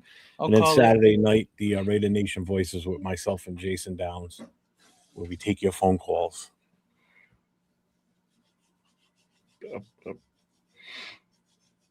Leo, do you have anything going on? Fuck yeah! Elimination Chamber on Saturday, y'all. Live for that though? Yeah. You are? I gotta watch my You Raw. gonna be live for it? Oh hell no! I'm gonna be at the it's called Baby Bros Pizza on Long Beach. That's They what do we're like a saying. watch party Anything there. live. They have a watch party there. That's cool. Yeah, they do. Mm-hmm. I've only been to the Baby Bros in somewhere. Where is it in the IE? The one in San Dimas. That's the one. Yeah. I will be Yeah, live yeah. Saturday on Sunday for the combine, just like last year. So Jay, if you're not doing anything, you want to pull in Nate, you too. Are you? I was gonna say something. Fuck, what was Yeah. it? Oh, yeah. Oh, I do. In March, remember, if you're in the LA area, Inland Empire, Riverside, San Bernardino area, our Easter event, we're going to be raising money to purchase Easter baskets for a youth organization in the Inland Empire. So it is with Nice. myself, the Black Hole Inland Empire, Mike, Raiders Against the World, and you got the Raider Misfits as well. We're going to what day is that? be, that's March 21st. It's a Saturday. So we're going to have burgers, hot dogs, some macaroni salad. So come by, donate a basket, donate some money, get free food. Kids eat free, right? We'll have drinks, food. I will be there as a vendor. So will Mike. So will the Misfits. We're also raffling off special baskets that we're making. So what I'm doing is free, or is it height proportion? So like you get to eat kids. free. Kids eat free. Well, you're about the same height as the kids. Kids eat free. Smart guy. Yeah. You done? You done?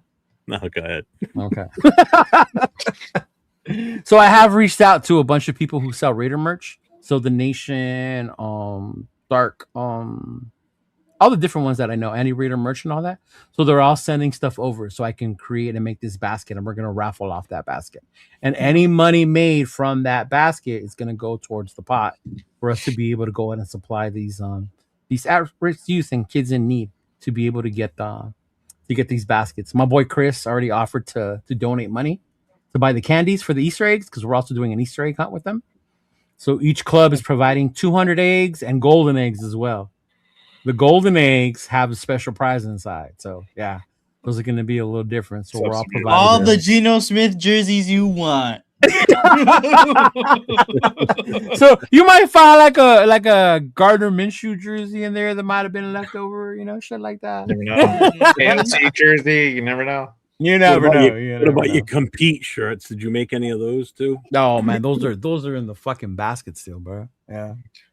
I'm gonna go to next time I'm in downtown LA and on one of those donation centers. I'm just gonna go give them away to the. Oh, just give them to me. I'll take them to work. Yeah. Okay, I'll give them to you. Swear to gosh. Yeah. Mm-hmm. But yeah, those raffle baskets are gonna be the big thing. You come in, you buy tickets for the raffle, then you win those baskets, and then of course they're gonna have all kinds of prizes, games, and stuff for the kids. So yeah. Mm-hmm. I have a Russell jersey. There you go. You can raffle it off. Yeah, cool. But that should be fun. Yeah. And we are confirmed already for the summer kickoff. I already got my room, staying at the same hotel as 805, the same one we did last year. We're gonna be staying at La Quinta Inn, the one next to that bar where everybody got plastered. We're gonna be staying there. Yeah. And then and I do have 2 spaces this year on my thing. So there's gonna be one side for the merch, and then we'll have the other side, like how we talked about earlier with D Menace and the Cheeto Lounge. Mm-hmm. Yeah, D Menace and the Cheeto Are all Lounge. 3 of you guys going to Bakersfield, or just Leo? I'm not. Jay, you coming up for it again too? We are really gonna try to be out there for that one. Leo, are you still coming to the draft, or are you blowing that off? I don't know. That I told you earlier, I got hired to do a draft party. Yeah. Oh, that's right. Yeah. So then that's a no. Yeah, more than likely it's going to be a no, because spend money or make money. Spend. It's more fun. Yeah. So, hey, checkmate, come through then, bro. We'll see you there. You're from Bakersfield. Mm-hmm. There you go. Yeah. Is it going to be at the same spot? Or is it gonna be no, it's going to be outside venue. So, ouch. He was live earlier, so I didn't hear him announce it. But the hotels, I guess, already went out for it. Yeah. Okay. Mm-hmm. Yeah. Okay. We're staying at La Quinta Inn. Me and 805 like that hotel. Yeah. Yeah. Severe said if his son doesn't have a track. Yeah. 805 already told me. Yeah. Mm-hmm. That's cool. Yeah. Yeah. And then one thing I will be carrying this year, I'll be carrying other brands, their clothing brand. selling it. Normally, you just buy it online, so people just like to buy it in person instead of buying it online. So, like West Coast Pirates is one of the first brands that I'm collabing with, and I'm going to be selling their clothes, their brands on my booths dope. whenever I do events. Yeah. So for right now, they're the first ones, and I'm going to hope to add other ones too as we move along.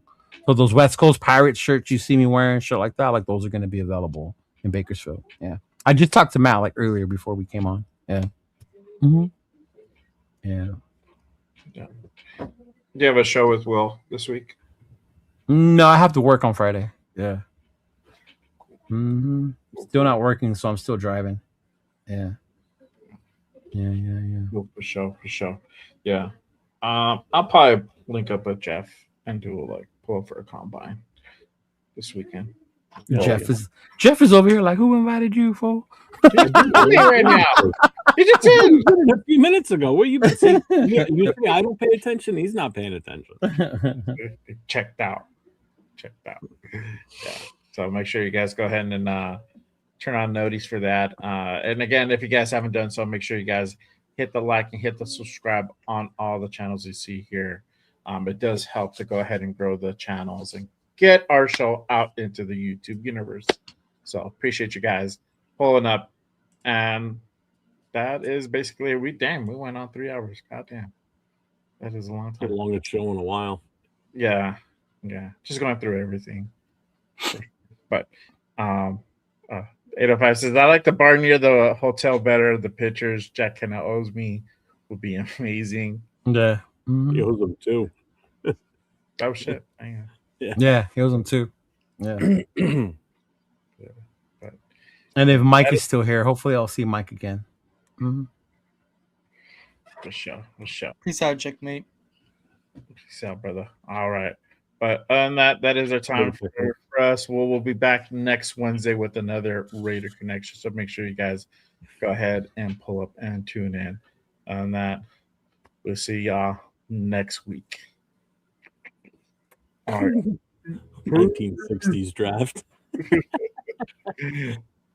every pick is Jamato. Basically. All right, y'all. Bye, everybody.